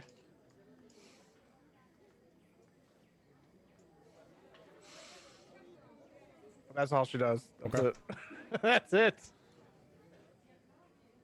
Raven, you were gonna say something? Oh, nope. Oh. You covered it. We're good. Okay. What did you cover? I was going to say, if Farron woke up alone with a hangover, there was going to be food. Oh yeah, absolutely. She's starving. She's already mad starving after a freaking booty call. So everyone at one point or another finds their way to one of the tables at the mess center. Some of you looking like you haven't slept yet. Look of concern. But you all get there. You all have your food and your drink. Rilled. Would Dorngal be able to talk to Therian for at least a Yeah. short minute or two before the rest of the party got Yeah, there? you would have probably a couple minutes before both Christiana, Amelia, and Sana join you. Cool. He would approach Therian and give him a nice hearty slap on the back. And he's like, my friend, it's good to see you well rested. I have news. The same to you, my friend. Have a seat. Have some meat. Have some ale. Yeah, and Dorngal will definitely Ale. partake in both. But he says, I found that the reason why the mine was boarded up is because there is some sort of spirit that eats off emotions in there. I wish I had met it. I would have taught it a thing or two. You did meet it. The vision you had is the thing it does. It feeds off doubts and bad emotions. It does not harm anyone, but these emotions are what sustain it, which is why it was closed off. So the other members of the camp do not go there and wind up catatonic like you were. I suppose that would make sense. Before that particular encounter, I did have a conversation with Riva, where I did express some doubts, let us say, about some of our companions. Yes. And again, if you were thinking about this, then yes, this is something, from what I've been told, is what attracts the spirits. I'm pretty sure that this is what happened to you. Again, I still have the same funny feeling that you expressed earlier. But I would discount the vision, as this was more than likely something that the spirit was using to feed off of you. So it would be some kind of false dream then. What we saw, and it's not reality, or could not be reality, you suppose?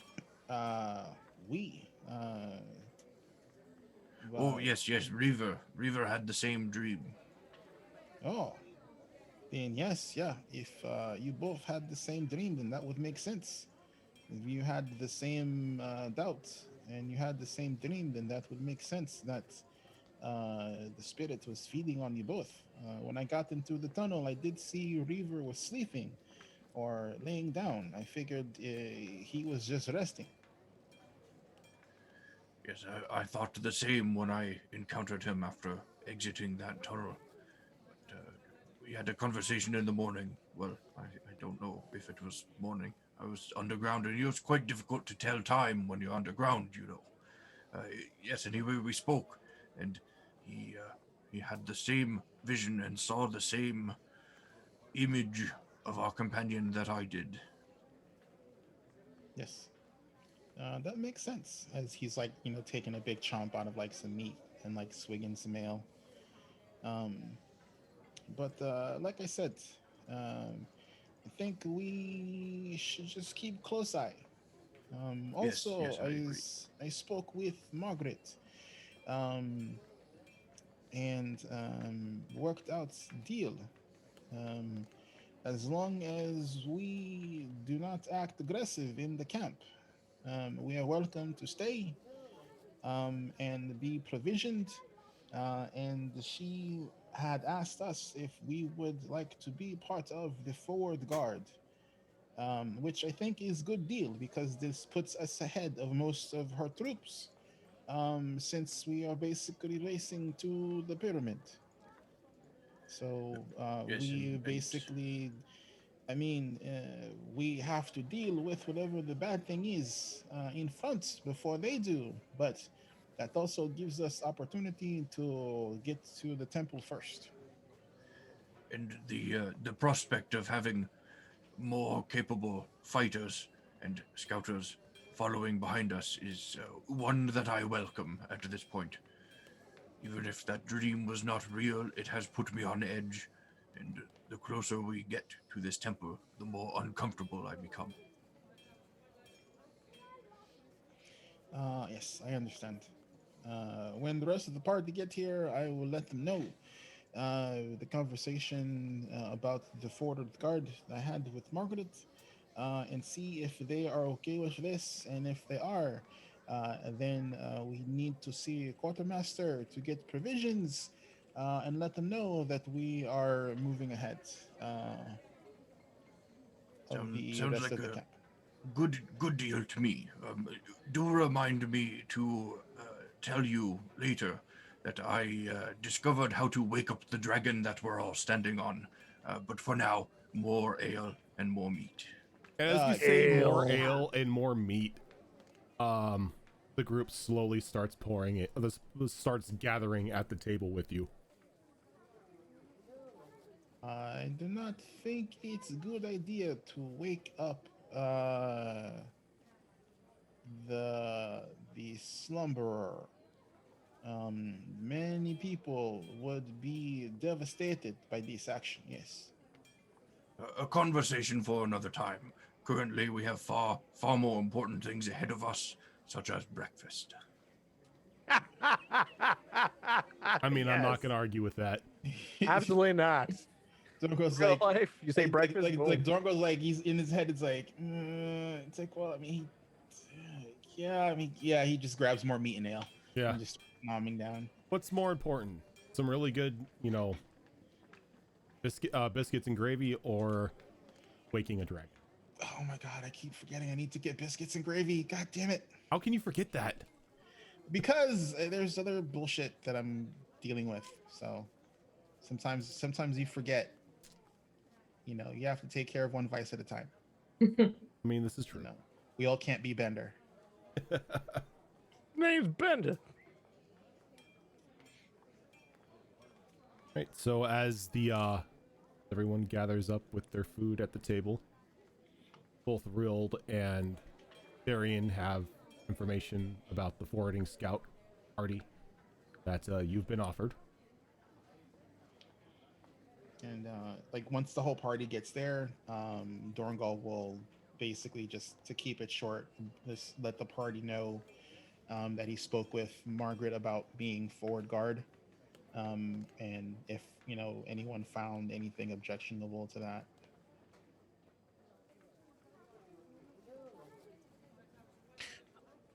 I guess if we must be the forward guard scouts for this, it could be worse. I know you had concerns before about what could possibly be in the temple. Have those been alleviated? No, there is still a lot of danger in there. And again, the only reason why I think this is a good idea, because it gives us best opportunity to get to temple first. That way, if there's any danger or something dangerous as far as knowledge or items or things of that nature, we have the best opportunity to basically get them first, and not have to worry about direct confrontation with Margaret's troops. So if they're not going to be hindrance, then I think that is our best chance to do what we need to do in the temple before Margaret can do the same. Okay. Personally, the less people we have after our heads, the better. And he just gestures around to an entire camp full of ogres and whatnots. Yeah, I mean, it's I understand your concern. I had concern too. I had very long conversation with Ram. She was once elder of one of the circles of Rukar's people. Well, not specifically his tribe, but in the area where he is from. And we it was very good to have a conversation with an elder again. It's something that has been missing in my life, but it is the price you pay for being a nomad. And I could not sense any mind control or charm or anything like that. Brown is here of her own free will, and she is very knowledgeable. This is only reason why I have, I would not say complete trust in the Margaret, but my reservations of outright disaster that she could cause has been made less. So I think if we try our best to not be confrontation with them, and we can get ahead, I think it's our best opportunity to get what we need done. The Arcana Code, thank you for that raid. Izanagi the Fool, thank you for the follow.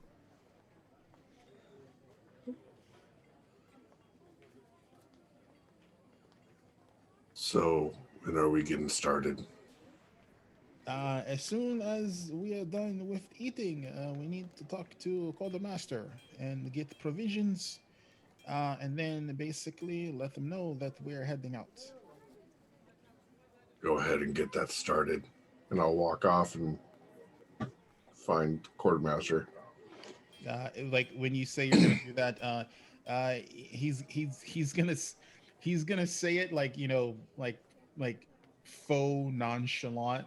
He's like, yes, apparently Quartermaster now is a big green ogre with bulging brain in head, named Big Brain. Real not harder to trips find. a little. You should find him very easily. Yes. Pretty sure I scan and I find him very quickly, Yeah. but Real trips a little at the mention that he's the quartermaster. Like, shit. Yeah, and you walk back towards where a lot of the camp storage is at, and sure enough, you find Big Brain there behind a makeshift log desk. He kind of smiles and waves at you as you approach. Like, oh, the man with the gun who is the friend of the magic bear. Wait, is the magic bear here? Yes. So they made it. Good, good. How can I help you today? Seems we've pulled scouting duty. Ah, where are you scouting? We'll be scouting the path to the temple now that the miasma's gone. Oh, you got the fun job. I'm sorry, you cut out there a little bit. Oh, he's like, oh, you got the fun job. Of course, the magic bear has all the fun. Let's see. How many of there were you? There was the one. 8. 8. Let's see. Yeah. So there was you, Yeah, 8. the lady with the horns, I'd argue 9. magic Okay, bear's 8. bear pet. Yeah. Oh, sorry. Yes, you're right. 9. Oh, okay, 9. Okay. When you're ready to leave, I will have your stuff for you. Stop on by. No, not stop on by. I'm sorry. South Gate. They'll be waiting for you at the South Gate. And Just let the what guard. will you be providing us with? Rations, bedding, couple, 2 camp kits, fresh water. I think that. Oh no, because you're forward scouts. Potions. Of potions. Oceans. Oceans of potions. Potions of potioning. How many? You're gonna have to We'll find find out at out. the South Gate. And Right? oceans of potions. Zoro. Down, Zoro, down. At least you got all your potions back. Oh, she thinks she's Oh, got all her Zorro. potions back. Yeah. So, yeah, Big Brain lets you know that you could pick up your gear once your party leaves from the South Gate. I'm gonna ask him if he can throw into my pack some easy to set up traps. Ooh, no, traps. Traps are only for the foreman. He doesn't let anybody touch those.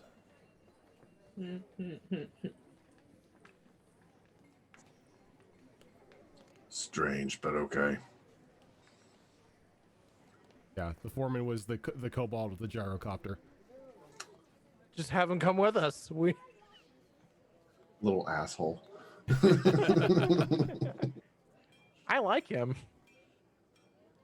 I do too. I have so many people in this campaign that I want Snit to learn from.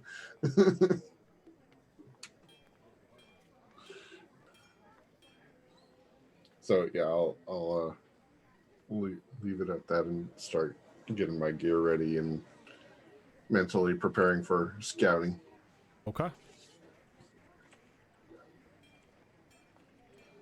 So unless anybody has anything else they would like to take care of before they head on out as the new forward scouts for this illustrious heroic camp. Heroic, yes. Oh. I imagine there's like an array of different types of meats and stuff Oh, on yeah. our breakfast table. Yeah.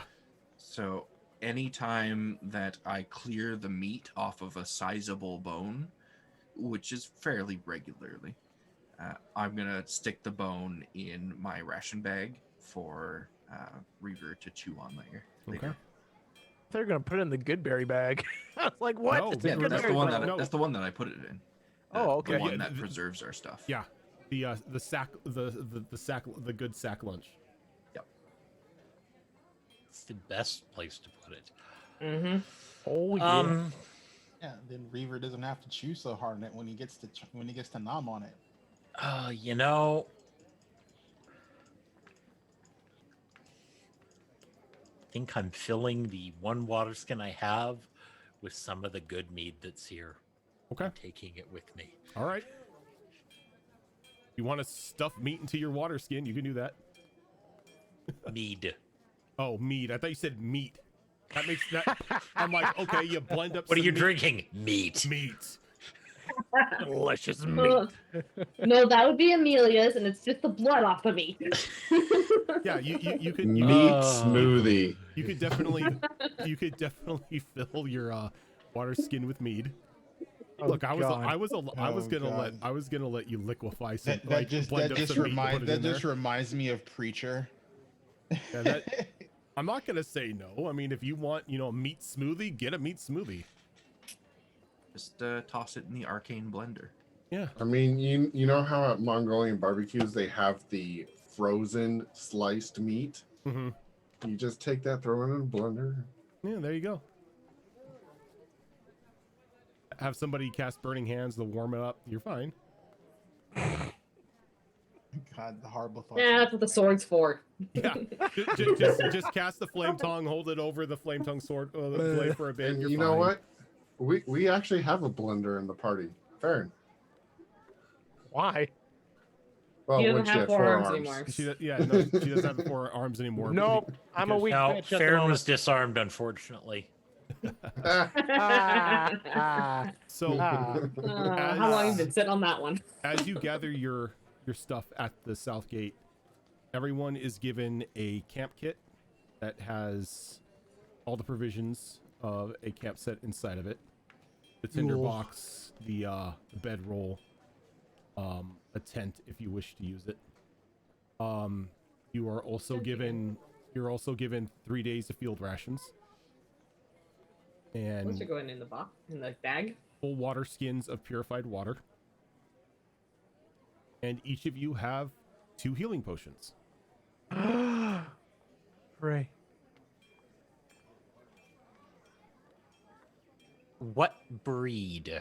Basic, Well, the basic 2d4 plus 2 healing potions.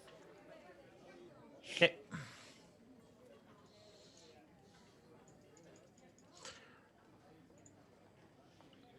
Wait, 2d4 plus 4 or 2d2 plus 2? 2d4 plus 2. I got 2d4 plus 2. Yeah. Yeah, that's yeah, the yeah. ones. We were getting there. I mean, 2d2 plus 2 sounds like, a botched one that Ash made. No, that's Wow. that's mass exsanguination. Oh, this is true. There was the potion of mass exsanguination as well. Hey, I Amelia feel would like love I one knew of those that, right yeah. about now. I could use that. Oh my god. Oh. Hey, just give into it. Just give in.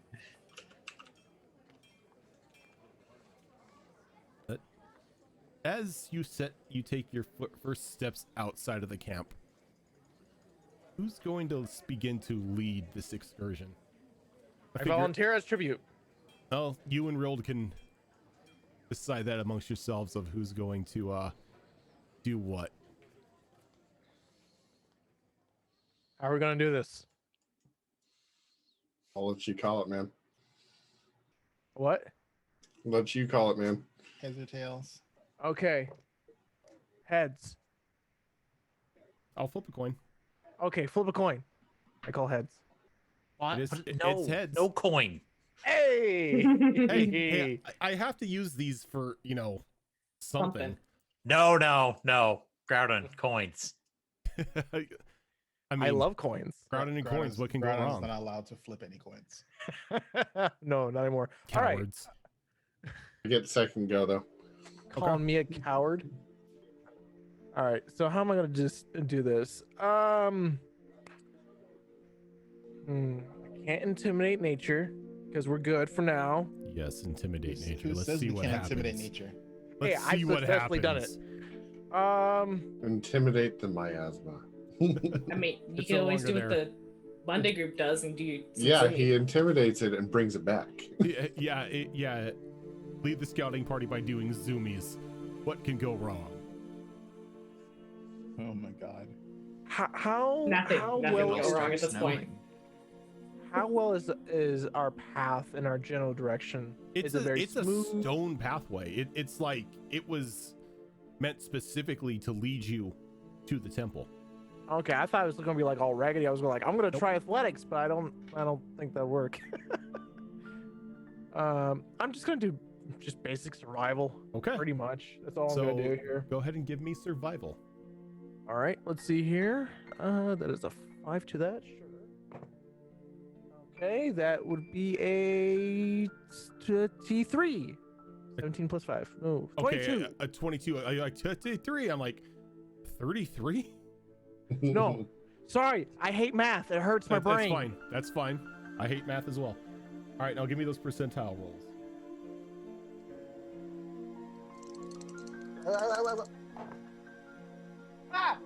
99. Oh wow. 99. I love these guys. So, as you're heading down this pathway,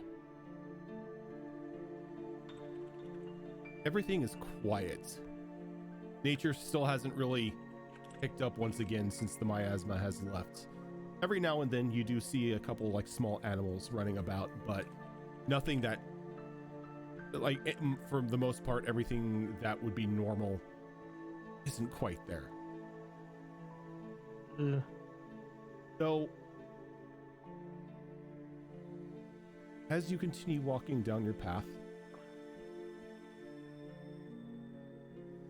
you find discarded off to the side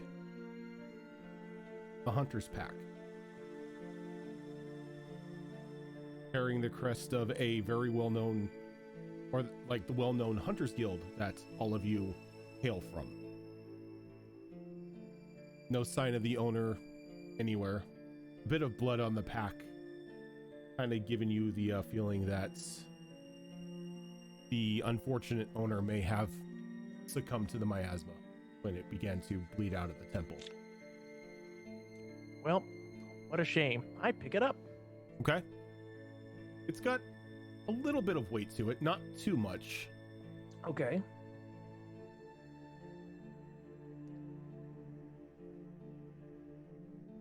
I look inside.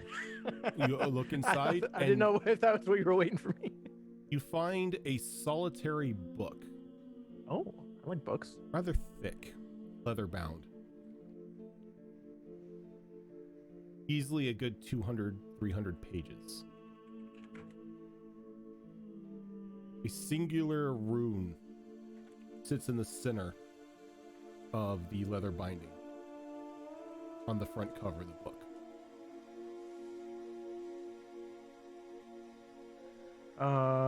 Can I roll for something to what kind of rune it is? Or can I ask someone in my party that's well versed in Yeah, Arcana? I was gonna say you're not really that of Yeah. the Arcana sort. Yeah. I would say maybe I can ask Dorngal, and she's gonna be like, rune.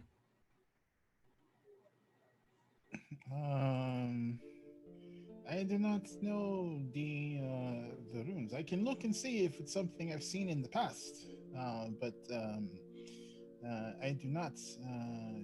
I'm not versed in the rune magic. If my cousin Dimitri was here, he is a great rune magic user. He was very proficient. Writing this down, Dimitri the Rune Mage. Well, if But, he doesn't, But I look, Okay. But I need to roll to see if I know what this is. Arcana roll. since cousin Dimitri is a rune mage, you may have some knowledge of what this is. Alrighty, let's see. Oh, that's +1. Let's see if I get something decent. No promises.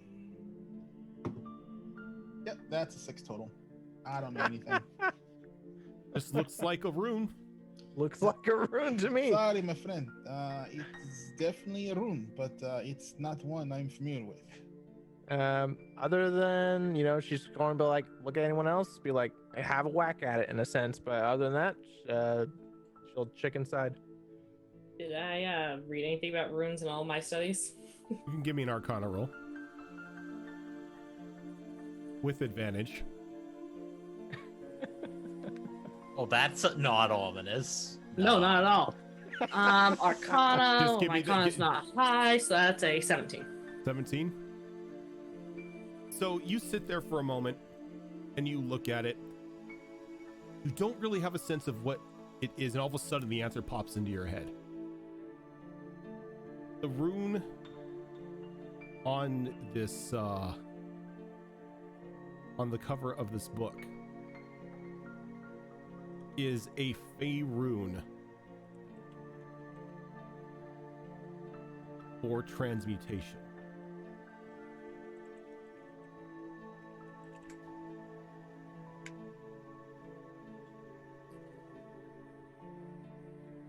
What are they doing out here? Gonna look at it a little more. She goes, I read about these once. This is, I think it's Fae. Oh, it's most definitely Fey. You're probably looking at a wizard's tome, maybe a discarded spell book. Judging from the rune, probably transmutation school. No, I wouldn't look into it if I were you. Or any of your friends, none of you look like you have the mental capacity of an arcane user. She'll kind of look at the cover and she goes, usually I see runes like that on the front of spellcasters' books. I remember the wizards and the mage type at where we grew up had them.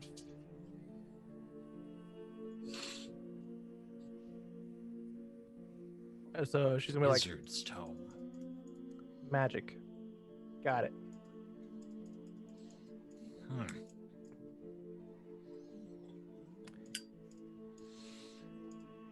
Anything else that was in the bag? Nope, that was it. Was just this tome, just this tome with a with the Fey rune of transmutation on it. She stuffs it in her bag and keeps going. Okay. I think Rild said he was going to take the Yes, second go ahead. roll. But before that happens, as Book the second explodes. the book explodes. It was exploding runes. I didn't do it. I swear. Okay, I did. I'm so sorry. As No, it was Sepia Snake Sigil. as the second part of your journey for the day begins, Rild, as you begin to start to lead everybody, you hear various wings flapping in the breeze, almost as if they probably belong to large birds. And as you begin to scan around the horizon, 3 figures land in front of you, probably good 60 feet away.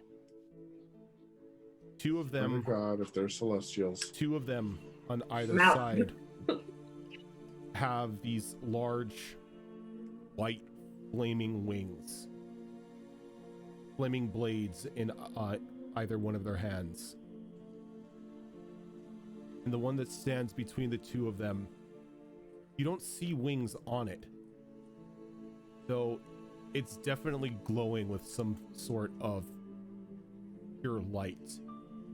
A golden sickle in its hand and scales in the other. And as it begins to look around the group, its eyes lock with Amelia. And that is where we are going to end for the week. Maybe the really does not like all this damn attention. God has This is what stricken happens down when on you eat the heart of a lich. Yeah. Lich? Yeah. Yeah. Fox, I know which one that is. Let's leave. I don't know which one that is. I still want to leave. I'm with you. Ready to go. Yeah, Celestials ain't exactly the happiest things ever. I don't know. I mean, I thought they're gonna be like go for the freaking tiefling. Tieflings they hate. I'm like, fuck. What did I do? Yeah. It's because I rolled a 99. I'm sorry. They take lawful stupid to a whole new level. Oh, they Yeah, do. they do. Yeah, Especially the one in the center. Yeah, they do. Yeah, It's more like you lawful said it's got avenging. scales, so I'm like, A oh scale. great, Like, it's here to judge us. Cool. I'm sitting here going, oh shit, I'm in trouble. I'm in danger. I'm You've in been danger. found wanted, judged, Oh, and now you're going to be murdered. See, I think even without the lich, she'd be very concerned about this. oh, Me and Death Cleric, Celestials. Nah, you'll be fine. the next couple episodes are going to be interesting. Speaking of episodes, I have received confirmation that pretty much as soon as we are done with Into the Wildlands, Destiny Forge will be starting up again. Woohoo. I don't wanna.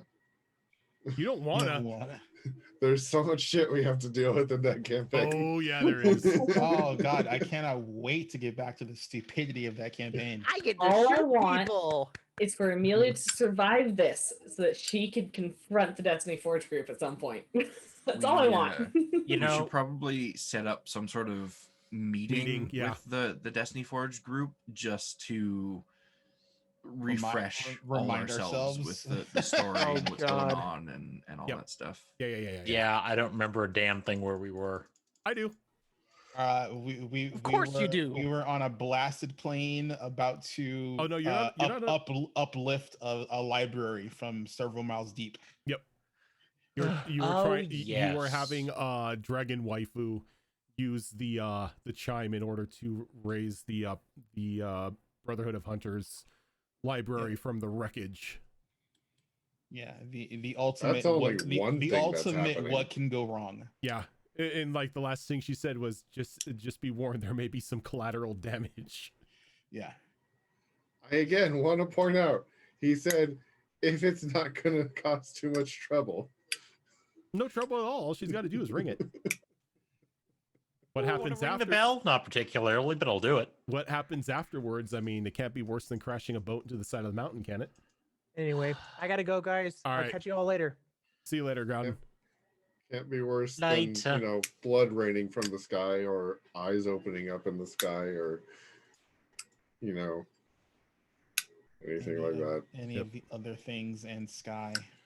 All right, so our cameras Lich giving us a are 3-day time time card. yeah, our Alright, so cameras are a someone's little messed up. flicking a Zippo, and it's like it's triggering my 20-year-old self. Yeah, our Sorry. cams are a little messed up. Sorry about that, but yeah, like I said, this is gonna do it for us this week. Everyone who stopped in tonight, all the raids, all the follows, thank you very much, everyone. We couldn't do what we do without all of you. But this is not the only show that we do on this channel. We've got currently 4 shows, 2 ongoing campaigns and 2 mini adventures, while Zorro and Shadowfox and everything do the whole baby thing. But right now on Monday nights we have HB Fox running us through a mini adventure of No Way Out, where we are a bunch of dumb Knoll pups trying to figure out what the hell the matriarch wanted us to do out in the Mirage Desert and fight to survive as our own stupidity tries to claim our lives at every turn. On Tuesday nights right now you have us here on Into the Wildlands, which is a little mini adventure that's I am running everybody through a bit of a jaunt that was going to happen on the Tuesday game, but due to some mysterious bell ringing and ships crashing in the mountains, it has now become part of this mini adventure. But once we get back up and running with Destiny Forge, we will be back to our regularly scheduled level 15 homebrew campaign that has been going on for almost 3 years now. On Saturdays, we have 2 alternating shows that switch off each week. On this upcoming Saturday, we have another episode of Withered Wastes. I almost said Wild Wastes, which is a homebrew 5th edition post-apocalyptic campaign that I'm running a group of adventurers through. And then on the other Saturday, Azarin runs a bunch of bar burning murder hobos through the the Pathfinder 2 Extinction Curse campaign. And we may be getting a couple new cast members onto that show as well. Fingers crossed. First interview is on Friday. But yeah, that is going to do it for us, everyone. Thank you so much for tuning in, and we will catch you on Saturday for another episode of Wither Wastes. Till then, have a good one.